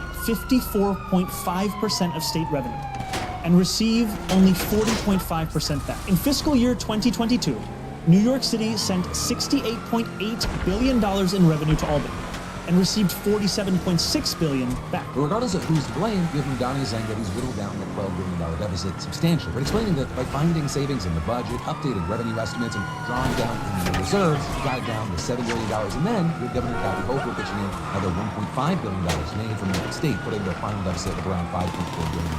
So that bomb is definitely way smaller than the one he initially dropped, but it still remains a big boom. So now the way that Mamdani presents it is that there are two paths forward. Either Hochul in the state legislature in Albany raising taxes by 2% on New York's 33,000 wealthiest residents who make over $1 million a year, raise corporate taxes as well, and stop draining the city resources to the state, or they refuse and put more to raise taxes himself, except for the income taxes that they are, rather property taxes. Mamdani was direct here. He said this option wouldn't just hit the richest of the rich. This would effectively be a tax on working and middle-class New Yorkers who have a median income of $122,000. So it's a 9.5% tax hike on over 3 million single-family homes, co-ops, and condos, as well as over 100,000 commercial buildings. You got the Citizens Budget Commission estimating that would amount to some $700 more a year in taxes for the typical owner of a 1, 2, or 3-family home. And then actually, in addition to that, the city would dip into its cash reserves to about nearly $1 billion for the next fiscal year alone. So that's why you have Mamdani saying it's that first path, the income tax path, that it provides long-term stability, while the second path, the property tax path, is a last resort that he deeply hopes to avoid because it would cause significant pain. Right? But because the first path is completely out of his hands, the state has to approve it, he's proposing a budget. In the meantime, it's based on the second path. A budget that would spend $122 billion for fiscal year 2026 and $127 billion for 2027. This preliminary budget increases city expenses by over $14 billion. Expenses that we have to fund because the Adams administration failed to. Of $14 billion, only $576 million is going to deliver new programmatic spending. And with all this is where we kind of delve into the world of Vinny. You may have noticed from the clips that I've shown you that he seems like he's opting for a governing style of complete and total transparency. But whether or not you think he's actually being transparent, he does present himself that way, like, hey, we're not going to sugarcoat this. There are a lot of problems. These are the solutions. So these are the best in those case scenarios. But still, you had one reporter asking, what do you say to supporters who might feel betrayed? So you ran an uncompromising platform that makes the city more affordable for people, though. In his defense, you had Mamdani saying, hey, I'm doing everything possible with the tools at my disposal and the size of the ground all day long. And that includes going a pressure campaign against the state government to force it down the first pass so that he doesn't have to take the second. Which on the note, there's actually a tax the rich rally that's happening this week in Albany, though Mamdani has reported with allies that he doesn't plan to attend. And all the while, like a big aspect of this is that taxing locals after the election this year, so he's facing a ton of political pressure from multiple elections to make the right calculation. As far as the math there, Mamdani's already endorsed her, and so far already antagonizing her. You see him frequently thinking about the calculation, and also at the same time, Council, whose Democratic Speaker Julie Menon said, at a time when New Yorkers are already grappling with an affordability crisis, dipping into rainy day reserves and proposing significant property tax increases should not be undertaken whatsoever. The council believes that there are additional areas of savings and revenue that deserve careful scrutiny before increasing the burden on small property owners and small businesses. And then also, at the same time, you have other critics arguing that Mamdani's two paths are actually a false choice, saying that his third option, cut expenses from the budget. And actually, in response to that, we have Mamdani saying that the voters will not be looking at less of a savings fund, but if they cut it even further, it's significantly going to cost some services. For now, we'll have to keep our eyes on this and see how it plays out. But and actually, with that, while not guaranteed, it's possible that other options will surface in the time.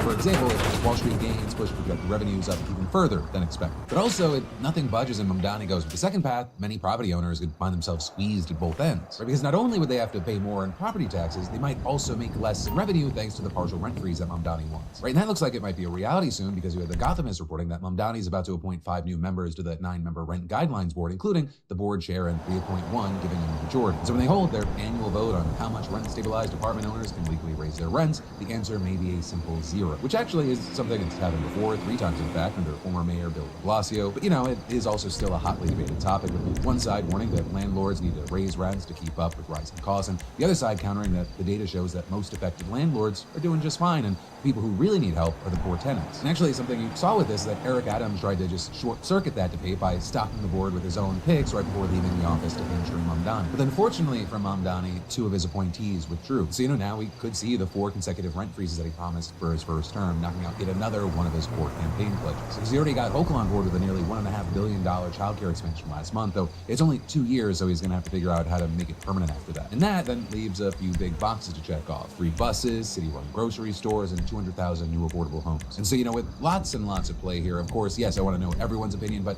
if you live in New York, I would really love to know your thoughts on what we're seeing play out here. But then, next up, up in the news, we got to talk about how Trump is now moving closer to a major war with Iran, and you have sources telling Axios that it can come in weeks, maybe days. You have Iran saying that good progress was made in nuclear talks, so J.D. Vance says that military options aren't off the table, and an unnamed Trump advisor said there is a 90% chance that we see kinetic action in the next few weeks. And of course, all of this is coming from and involving a man who campaigned as anti-war. I'm not going to start a war, I'm going to stop wars. One of the reasons I was the only president in generations who didn't start a war is that I was the only president who rejected the catastrophic advice of many of Washington's generals, bureaucrats, and the so-called diplomats who only know how to get us into conflict, but they don't know how to get us out. Take a look at the globalist warmonger donors backing our opponents. That's because they're candidates of war. I am the president who delivers peace, and it's peace through strength. The war in Ukraine, I will stop the chaos in the Middle East, and I will prevent World War III from happening. And according to Axios, the military operation that sources described would likely be a massive, weeks-long campaign that would look more like a full-fledged war than last month's pinpoint operation in Venezuela. They also added that the military operation would likely be a joint campaign between the U.S. and Israel that would be, quote, much broader in scope and more existential for the regime than the 12-day war last June when the U.S. and Israel launched deadly strikes targeting Iran's nuclear facilities, ballistic missile sites, and personnel. And these latest developments, they come after weeks of mounting tensions. Back in January, Trump came close to launching strikes on Iran amid the regime's brutal, deadly crackdown on widespread protests. But what you had was Trump eventually backing down after Iranian authorities said that they canceled hundreds of executions, with Israel and several Arab nations asking them to hold off. And so instead, you had Trump taking a two-pronged approach, engage in military talks with Iran while building up a massive military presence in the region and repeatedly threatening Iran with military action if negotiations fail. And since last month, Trump's been amassing what he has called a massive armada, which reportedly has grown to include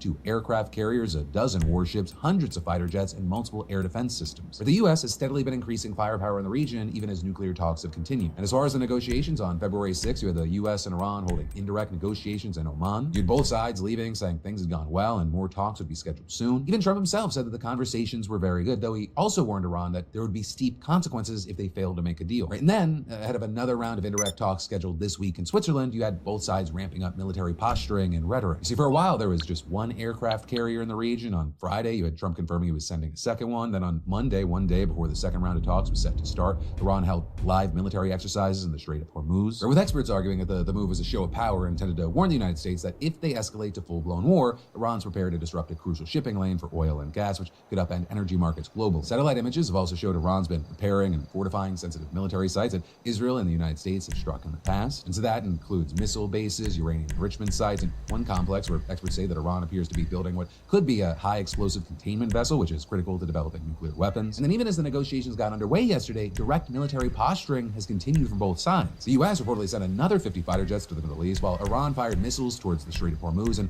the Ayatollah publicly threatened to sink American warships. But then also, as far as the talks themselves, it seems like the U.S. and Iran both left with slightly different understandings of how things went down. Right on one side, Iran's foreign minister told state television that good progress has been made and the countries now have a clear path ahead, and adding, ultimately, we were able to reach broad agreement on a set of guiding principles based on which we will move forward and begin working on the text of a potential agreement. But then at the same time, you have the U.S. presenting a more toned-down version of events, with Vice President Vance telling Fox. In some ways it went well. They agreed to meet afterwards, but in other ways it was very clear that the president has set some red lines that the Iranians are not yet willing to actually acknowledge and work through. So we're going to keep on working it, but of course the president reserves the ability to say when he thinks that diplomacy has reached its natural end. We hope it'll get to that point, but if we do, that'll be the president's call. And with that, both experts and people close to Trump have raised concerns that he's really not negotiating in good faith and he fully intends to launch a major military operation. And looking into this, there are a number of reasons to think that. First up, this is literally something we've seen Trump do before. He says he wants diplomacy and then he turns around and launches strikes. So when Israel initially launched major strikes against Iran this summer, Trump said he was committed to a diplomatic resolution of the Iran nuclear issue. And then boom, 10 days later, he authorized strikes on 3 Iranian facilities. But then beyond that, there's reason to believe that Trump's using the negotiations as a smokescreen to stall for time so that the U.S. can enhance its capabilities in the region. And many have speculated that one of the main reasons that Trump backed down on his initial threats to strike Iran last month was because the U.S. just didn't have the the firepower in the region to launch a large-scale attack while still protecting American forces and allies. And now, the situation, and more importantly, where things are and their capabilities, it's different. And actually, given the military buildup we've seen from Trump, as well as his repeated threats against Iran if the talks fail, you have places like Axios arguing that it's going to be hard for him to back down without some serious concessions from Iran on its nuclear program. But then also with that, it seems almost impossible that Trump would actually get the concessions that he believes are big enough. And so if Axios is to be believed, this full-blown military operation can come very, very soon. With him quoting an unnamed Trump advisor who said, the boss is getting fed up. Some people around him warn him against going to war with Iran, but I think there is 90% chance we see kinetic action in the next few weeks. Well, that was also echoed by Senator Lindsey Graham, who said the strikes could be weeks away. Some sources have speculated it could be even sooner. The two Israeli officials told Axios that the Israeli government's preparing for a scenario of war within a matter of days. And if and when this happens, I agree with Axios, who said this could be the most consequential U.S. military intervention in the Middle East in at least a decade. But then from that, finally today, I want to do two things. One is a congratulations, and the last is to talk about one more big story. So first up, congratulations to Hashi, SeatGeek's latest weekly winner, who just scored $500 in tickets and will be attending a Padres game this coming season. For the rest of y'all, that's right, SeatGeek is still giving away $500 in tickets, and you should definitely enter today if you haven't already. Imagine being the next winner and snagging $500 toward seeing your favorite artists, sporting event, or play. I mean, there's like over 70,000 events to choose from. And all you gotta do is add code Franco to your SeatGeek app profile for a chance of the weekly $500 prize, no purchase necessary. But with that said, it brings us to the final thing we need to talk about today, and that is DHS spokesperson Tricia McLaughlin is resigning after falsely claiming that a woman killed by ICE committed an act of domestic terrorism. With that, you have Trump praising her Democrat, celebrating her and being replaced by Lauren Biss, who's actually the woman from DHS's fact-check videos calling the journalist radical hacks. This is really just the latest wave of what we'll call DHS turmoil, and you have many wondering what the agency is going to look like on the other side of this shutdown. Because you have McLaughlin officially resigning as Assistant Secretary of Public Affairs after just over a year serving under Secretary Kristi Noem, and McLaughlin's also been a major voice for the administration's hardline immigration agenda and one of its most passionate defenders. She just spent a lot of her time at DHS, sparring with critics on social media and making appearances on Fox News, CNN, CBS, and NPR. She actually described her work to her hometown paper last month, saying, media is so much of the battle, so to speak, on the immigration issue. So much of the debate is a public relations debate. It's a PR war. Jose also stands out because Trump recently had an interview where he said, his immigration policy, it's essentially flawless. They just have bad PR. And also, as far as McLaughlin, she's apparently been looking to get out for a while now. In fact, she was reportedly preparing to leave back in December, but she stayed on after the fallout from the feelings of her name good and now it's spreading. It's also not like she did a great job there. A lot of her statements turned out to be skewed at best and outright false at worst. And that includes her claims that Renee Good committed an act of domestic terrorism before she was shot and killed by an Islam. Her unquestioning support of Trump and his immigration crackdown had turned her allies, including Donald Trump himself. Just last month, we had Trump showering her with praise on Truth Social after she appeared on Fox, saying, great job by wonderful Tricia McLaughlin, DHS Assistant Secretary on the Sean Hannity Show. Many illegals from around our nation charged with serious crimes this week. Tricia really knows her stuff. It's in her statement confirming McLaughlin's resignation that Kristi Noem said that Tricia McLaughlin has served with exceptional dedication, tenacity, and professionalism. She has played an instrumental role in advancing our mission to secure the homeland and keep Americans safe. You then also have Democrats and immigration advocates celebrating McLaughlin stepping down. House Minority Leader Hakeem Jeffries saying another MAGA extremist forced out of DHS. No next. Also, an attorney who's previously gone toe-to-toe with McLaughlin said we are pleased with this resignation, and adding, unless Pinocchio is applying for the position, we believe her replacement will be a great improvement and hopefully work to start repairing the credibility of DHS. But that then brings us to the person, Deputy Assistant Secretary for Media Relations, Lauren Biss. Don't worry, you probably don't recognize that name, but you may recognize her from the department's fact-check videos on social media regarding ICE and law enforcement operations. Allegations that ICE engages in racial profiling are disgusting, reckless, and categorically false. CNN should stop running cover for violent felons and start focusing on American victims of illegal alien crime. DHS will not cower to disgusting lies and smears from radical journalist hacks and sanctuary politicians. Secretary Noem's message to the rioters is clear. You will not stop us or slow us down. ICE and our federal law enforcement partners will not apologize for enforcing this nation's laws.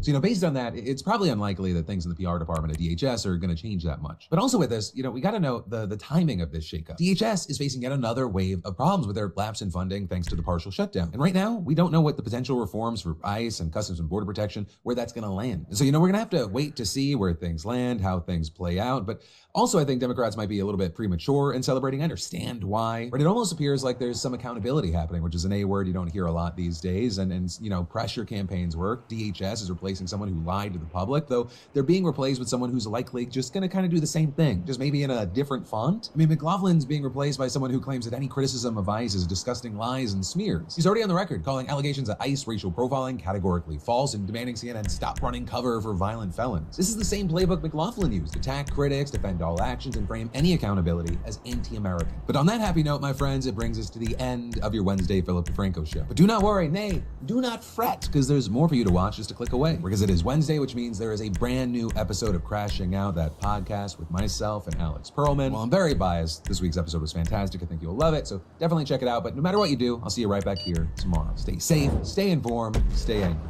For some reason, everyone has to talk about clavicular. We'll get to him later. Contractually, we all have to. Yeah, I think we do. Here's our map right here. We're either 100% in fucking full agreement, or you can suck my... I remember TeamSpeak.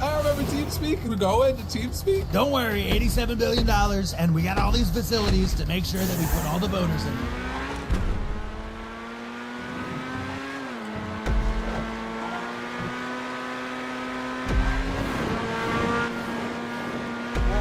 Thank you all for being here. My name is Robert Garcia.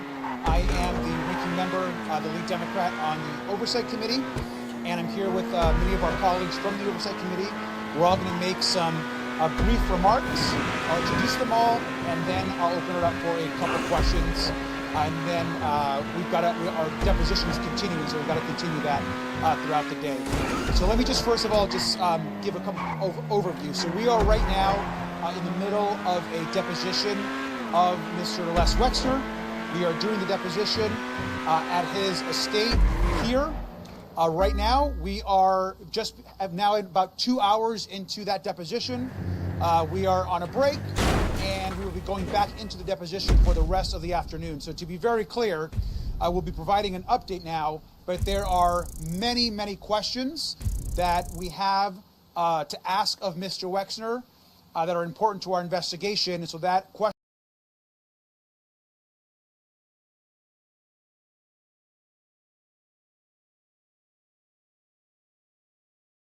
The new GTA Online update is almost here, and today on the show we have all of our news and information in regards to all of the new upcoming money bonuses, big discounts, free vehicles, extra free rewards and challenges for players to participate in, and more for this next week here in GTA Online. There is a lot to go over today, and we're going to be diving into it all, so this video will serve as your comprehensive sneak peek at the new and upcoming GTA Online event that goes live in just about 12 hours or so from the time this video gets posted. For me, Central Time in the US, it's about 4 a.m. when the changes take effect Thursday mornings, so that's UTC -6. Convert that to your local time zone to get the time it goes live for you. Jumping in with a reward for this week, the Lunar New Year celebration continues. So just logging into the game and you'll receive the Red Year of the Horse t-shirt. The Yonbao collectibles continue for another week, allowing you to collect those for $888 per collectible, with a first time money bonus for collecting all of them at the end of your journey. We also have our money bonuses for this week. So jumping in, we have double money on all counterfeit cash sale missions, double money on the street dealer sales, double money and RP on all biker clubhouse contracts, double money and RP on MC work and MC challenges, double money and RP on the community combat series, as well as triple money and RP on the Lunar New Year stunt races, continuing once again to be 6 times money and 6 times RP if you are a GTA Plus member, because the weekly update bonus and the GTA Plus bonus stacked together this week. We have double money and double RP on the community series, plus the weekly challenge for this week is winning 2 stunt races to be rewarded with $100,000 right there. A lot of different opportunities when it comes to bonuses in this game. The MC Clubhouse contracts, the Biker Clubhouse contracts are actually going to be pretty solid for some money. Just something fun to do on the side. Not quite as good as the VIP work from last week, because it's not going to be 4 times money like last week. It's just 2 times for this week, but still pretty fun. If you really want to do MC sale missions, we have the counterfeit cash sale missions. But if you're like me and you don't want to do MC sale missions, you just sell to street dealers to make at least a little bit of money on MC product. Otherwise, you wouldn't be making any because you're not selling and engaging with that. You can sell to street dealers for double the cash, and that's worth it to just buy supplies at the MC businesses and then sell that product to street dealers right there. But when it comes to our discounts, we have some stuff. So let's check it. Free champagne in all the nightclubs once again. We have free horse masks and tattoos. For our major property and business discount for the week is 40% off all counterfeit cash factories, plus the counterfeit cash upgrades and modifications for those property locations right there. That is the big discount. And then for the vehicle discounts, let's check them out. We have 30% off the Western Company cargo by the Jet Sand Marine, 30% off the standard Western Company cargo by 30% off the 30% off the HDY Insurgent pickup truck, 30% off the Vapid Cara, 30% off the Vapid Retinue Mark 2, 30% off the Vapid Slam truck, 30% off the Capacity truck, 30% off the Ocelot Redman, 30% off the Capacity truck, 30% off the Volkswagen regular turbo, as well as 30% off the Giga Jet Classic. Cara, probably the Ocelot regular, honestly, right there, and maybe the Giga Jet Classic. Moving into our salvage yard robberies, let's check them out. Gangbanger robbery, we're going to be watching Champion vehicle we've stealing, and that's the top range car for the week. Your mid-range vehicle is the Karen Everett featured in the podium robbery, and then your standard range car for this week is the BF Weevil featured in the Tony robbery. None of these though are going to be claimable. If you need to steal them, sell them to the docks. When it comes to other 2-3 vehicles, as well as the so if you're lucky to a podium vehicle for this week, the Karen Sultan RS Classic. And then over on at the LS Car Meet, your prize ride for this week is the Grazzi Stinger GT. So sort of like an older DLC car. Actually, that may not even be a DLC car. That may just be an OG vehicle, I forget. But all you need to do to unlock this car for $0 is finish top 4 and then LS Car Meet series wins. You don't need to do it for multiple consecutive days in a row. We've been getting this recently where you just need to do one race and kind of win, come in top 2, top 4, top 5, and you'll get the car for $0. So once again, we have that challenge for this week. I'll be reviewing those my 3 DLC vehicles guide later on this week. Also at the LS Car Meet test drive section, your premium test drive vehicle is the Mini AC Rally, and your 3 standard vehicles are going to be the Benefactor Streeter, the Dubachi Rapid GT Classic, as well as the Anus Cognizant Cabinet. Your premium test drive is only available for advanced edition players, and then the standard cars are available for everyone on Legacy and Enhanced, so last gen cars. At Simeon's Premium Deluxe Motorsport, we have the following 5 vehicles, so let's check them out. We have the Anus Superdyne going to be featured here this week, the Anus Cognizant, the Dubachi JD700, the Albany Alpha, as well as the Western Zombie Bobber featured here. At Luxury Autos, we have the Vinca LSCM Jester RR, plus the Ubermax Sentinel XS4 featured here. At the Gun Camp, you can check out the baseball bat, that's the military rifle will be featured this week, and it'll be 40% off. And if you want the combat shotgun, you can get it for 30% off if you are a GTA Plus member. When it comes to this week's premium race and weekly time trials and FIB priority file. The Garment Factory FIB priority file for the week is the Black Ops file. Your normal time trial is Maze Bank Arena. Your HSW time trial is Ron Alternates to Elysian Island. And then your premium race for this week is Art to Art Block 2D Motorcycles class and category. That is everything coming this week to GTA Online with the continuation of the Lunar New Year event that's ongoing for the next week. The Valentine's Day event is essentially ending at the end of tonight, right before the new update goes live. At the time the new update goes live, that's when the Valentine's Day event is ending. We've had that for the past 2 weeks. Lunar New Year celebration events will continue for 1 more week. When it comes to the bonuses, I mean, honestly, it's kind of just been the same for several months now. We've had this MC bonus type week event every single week now since the Mansions DLC came out for the winter update last year in December.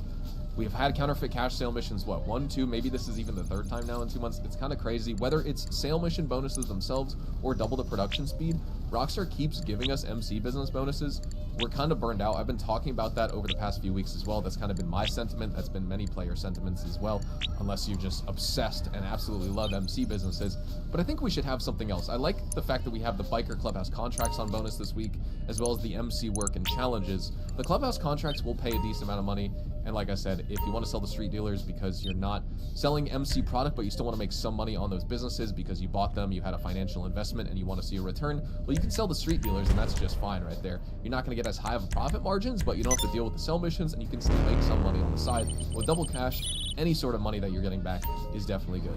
And then the weekly challenge of this week honestly isn't too bad as well. Win 2 stunt races, do the Lunar New Year stunt races for the triple money or 6 times money, make the 100 grand on top of that as a little bonus. So honestly, decent opportunities when it comes to bonuses outside of the counterfeit cash sale missions. Nothing incredible, but nothing like absolutely trash. The discounts could be better, I feel like, but overall, that's what we have coming this week to GTA Online. So we're gonna wrap things up right here. Of course, tomorrow I'll have my weekly update guide going into detail on all the vehicles that you can take advantage of, their prices, customization reviews, performance reviews, etc.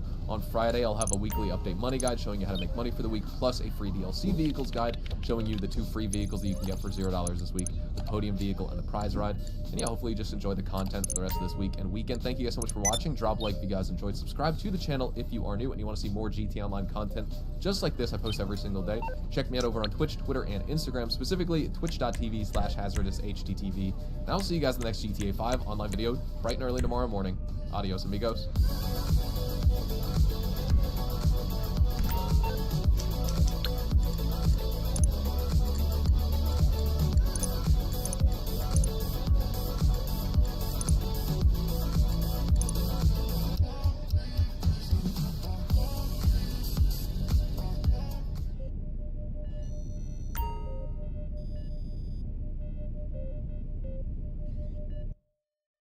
With people now shot dead by federal agents in our streets, dozens more dead in detention.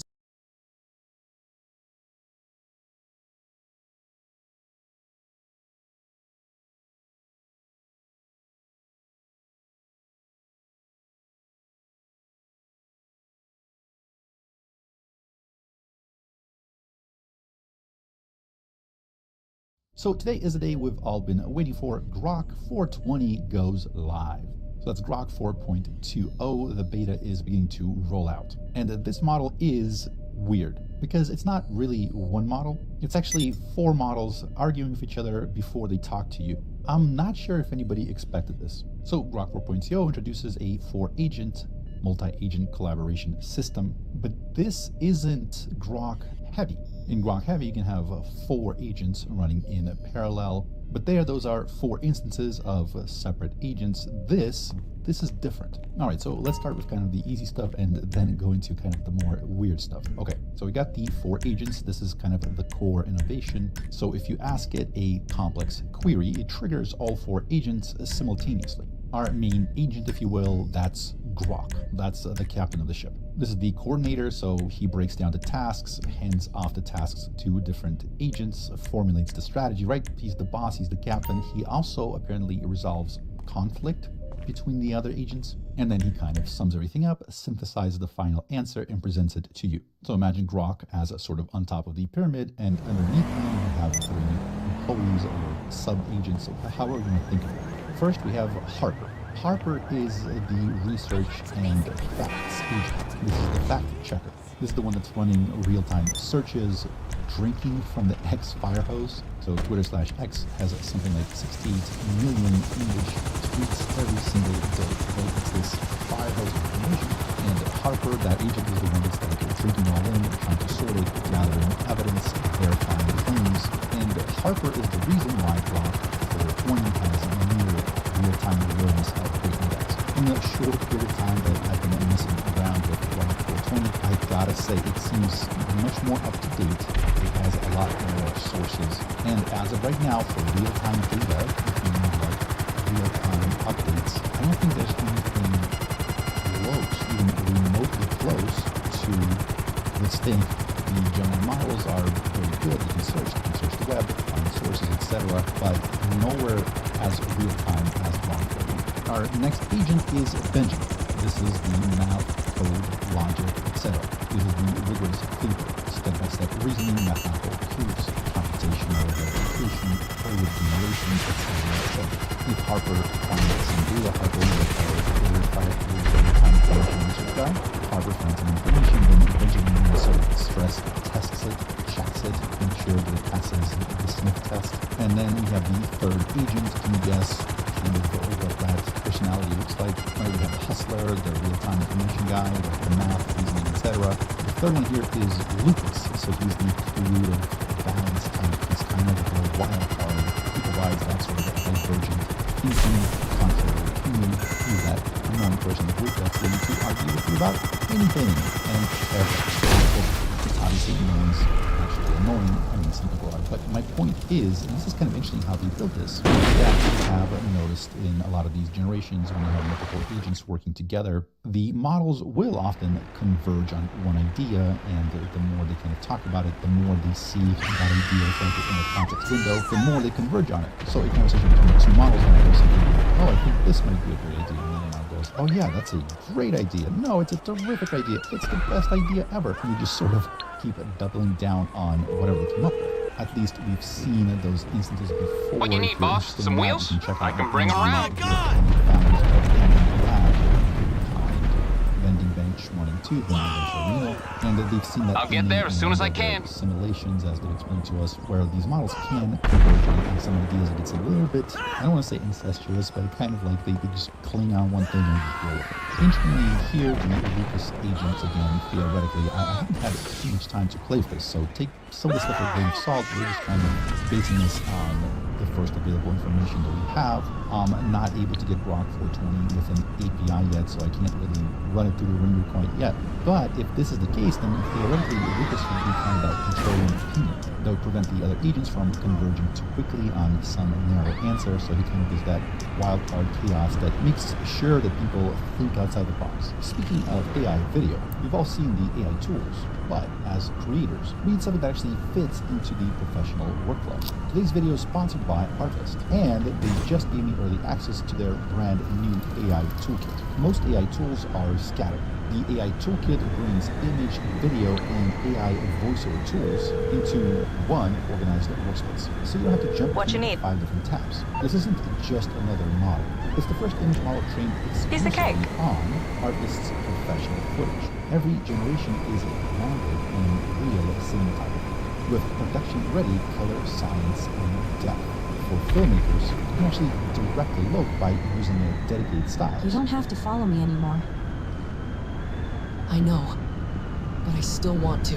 Like cinematic or commercial. Interpreting prompts with insane accuracy. You get deeper controls with things like negative prompts, prompt guidance scales, and the ability to use more reference images to really dial in your vision. Keep in mind this is early access, so they're still polishing the mobile experience and finalizing features like voice cloning and speech-to-text. Whether you're just starting out with the AI starter plan or want the full free catalog with Artlist Max, there's a fit for every creator. Use the link in the description to join over 50 million creators and start creating with the Artlist AI Toolkit today. So you ask a Grok 420 question, and Grok, the captain, right? And it's a confusing, but right, that's one of the sort of agents. That's the main agent. Grok, the captain, analyzes the prompt, breaks it down to subtasks, and then just activates all agents simultaneously.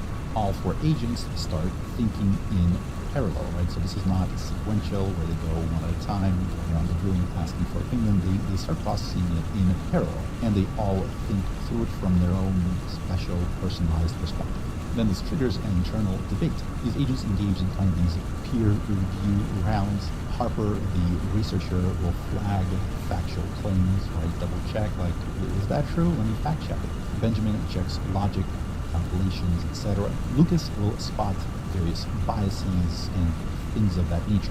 They iteratively question and correct each other until they reach consensus. I just realized you might be wondering why I'm wearing sunglasses. I scratched my face a little bit, and I'm being super big about it. But so I'm not trying to record, but let's continue. So they go through that group discussion. They kind of test each other, drill each other, give each other the fifth degree, and eventually reach consensus. And then at this point, Grok, the captain, one of the 4 agents, he kind of gathers all the strongest elements of each. He resolves the remaining disagreements and delivers one coherent response. Now, this is critical, and this is kind of like where it gets a little bit weird.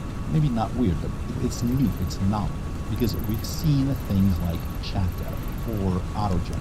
In one of my previous videos, I talked about building a society of minds. So basically getting the best models are available, the 4 of them from 4 labs, to basically chat with one another and more or less kind of go through that same kind of round, very, very similar to what I just talked to you about with how Grok 420 does it. And I do that because there's tons of research in the past, papers that we've covered in this channel, that show that, you know what? That approach really does seem to work. It produces better ideas. These agents are greater than the sum of the parts. They come together and they're able to do more than they could, individually, or if you just sort of assign